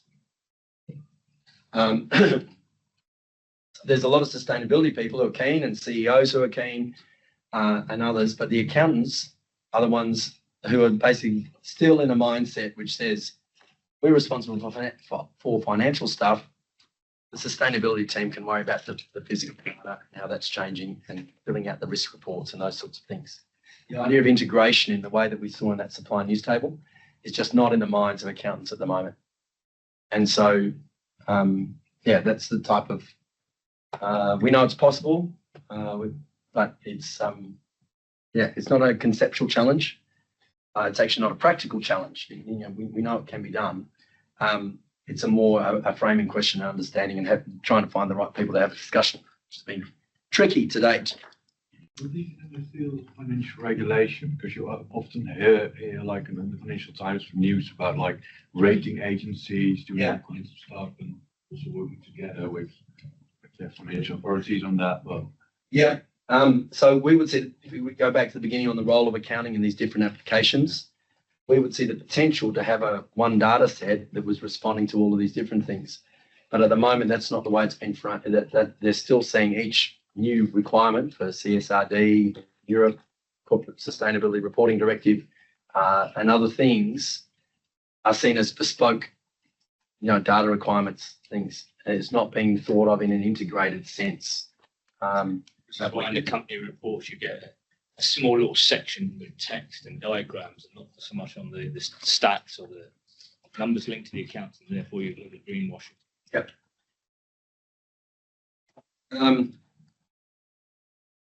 I've got thoughts. I think I've had enough. I'm gonna. What did I leave off here? Probably didn't quite get to the households and employment, but I think it's really that story around the connection to ecosystems and the services and the locational aspect. And that's where the potential information set lies. And I think we should be pretty clear that national level data for this is really not that useful for decision making. I'm sorry about that from a changing wealth of nations point of view. It's a narrative question though, right? It's a raising public awareness. That's right. So, and it's a space of what decision you're trying to answer. Yeah. And we've got to be, the national accounts are not necessarily suited to answering fine level industry specific detailed policy questions. But it gives you a common framework. And so I think there's, but the big advantage here and the potential, I think, is sitting in spatial level data and how do you tailor policies to particular locations within a country, as opposed to imagining the same policy will work everywhere in a country, which is, for me, that's the sort of direction that we might. Maybe a question for you, Carl, because you've been in this game a whole lot longer than me. And it's just, do you think that these kind of large global efforts, like maybe UNEP or World Bank or whatever, are kind of entry points for raising awareness for the development of more meaningful data at the local level? Like, could they be? So absolutely. And then if you can link that sort of larger effort, we're using global databases, we're trying to do something with a better collection effort. Like once you have to build that momentum so that you can have that more richer information that's actually collected locally, and you have a program for appropriate measurement. There's a really critical role for national governments to help coordinate efforts at local scale, setting standards, supporting research that's coordinated, all those sorts of things. So unless national governments through national level information get on board with the story of what's happening, it won't happen, or it'll cost a fortune, or it'll just never will get off the ground. But at the same time, there's the opportunity here to, you don't have to cover everywhere in a country all at once. You could pick particular parts and see how it might work. So, there is a critical role for national government and international processes about setting these standards and expectations about what's possible. And we're still at that stage of the discussion. The idea that we've solved everything and now we can implement everything locally. We're not anywhere near there. And I still have the impression that a lot of the services are cross-border because the sequestration. So I think you can do a lot of analysis at the regional level, but to know what is the consequence of the rainforest being cut down or forest fires I think you still need global results on the total wealth to have a look. Is this affecting other countries in And I some. might be a little bit of an idealist, but I like to think that Canadians would like to know that they're contributing to global public good, with all the trees. I'm quite surprised that this is not a part of the ecosystem, because I understand that the services are then recorded as being consumed by the national government. But I think Yeah. to show that actually 95% of what is being produced in the country is actually benefiting people outside the country, Yeah. it might create a bit more sympathy for people, for Brazil, for Canada, Raise to awareness. understand that they are dependent on I this. think Brazil's the opposite by cutting half the Amazon. No, but if they cut and everyone is just raising their shoulders, well, doesn't Yeah. affect us, you can actually show that is affecting a large part of the world. Yeah, and I think it goes to the question of the role of, you know, where does accounting start and end, and where does economic analysis sort of do what you'd like is those two things to be sort of linked together. Show this as the government of Canada providing this for free to other countries, Yeah. because sometimes, there is a kind of, if we expect Canada, Brazil to maintain the rainforest, so they cannot use that for other economic purposes, and we use all our land in the Netherlands for commercial and blame you for swapping it. It doesn't feel fair, right? It's not so remote either anymore. It's like the conversation you had with us about Australia and the forest fires and people understanding that this is related to climate change. And now, like, Jasper National Park in Canada burned in the summer, like that historic village of Jasper, like it wakes people up, right? What is the connection of this to? The other thing that will drive a lot of this is a sustainable finance story. And the discussion, the climate things is, so we did a little bit of work in Liberia a few years ago now, but they're still 70% forested. They've worked out on the same logic, which is underpinning ecosystem accounting, that they could potentially sell their rainforest, say, well, we were going to cut it down, but if you'd like to keep the carbon, you give us some money. So they've now got a service, There might be and it's. But the question is not so much can you design arrangements, debt, whatever sort of that's possible, but you've got to join those people in the room with the ones who are getting the credible data to avoid the greenwashing problem, because there was a very big company that made called South Pole that managed to gather a lot of money from companies who were buying their carbon credits. They would get it all in and they'd go off and they'd plant forests here, there and whatever. And it fell over because they realized they couldn't actually provide the credits that they promised. And so all of these companies just lost all their credits because they couldn't actually provide the carbon. So I think there's this, how do you get incredible and robust metrics is fundamental to the way in which we might actually find these sort of solutions, aside from regulatory type of approaches like the nature restoration law in the UK, in the EU. So, yeah. What I didn't get to do today was talk about the S&A revision and natural resources. Maybe Peter can handle that more. But thank you very much for hanging around. It's got nice and sunny now, so we'll sit outside and have a beer. I enjoy the course tomorrow too. I'm sure you'll get an exciting input into national accounts. So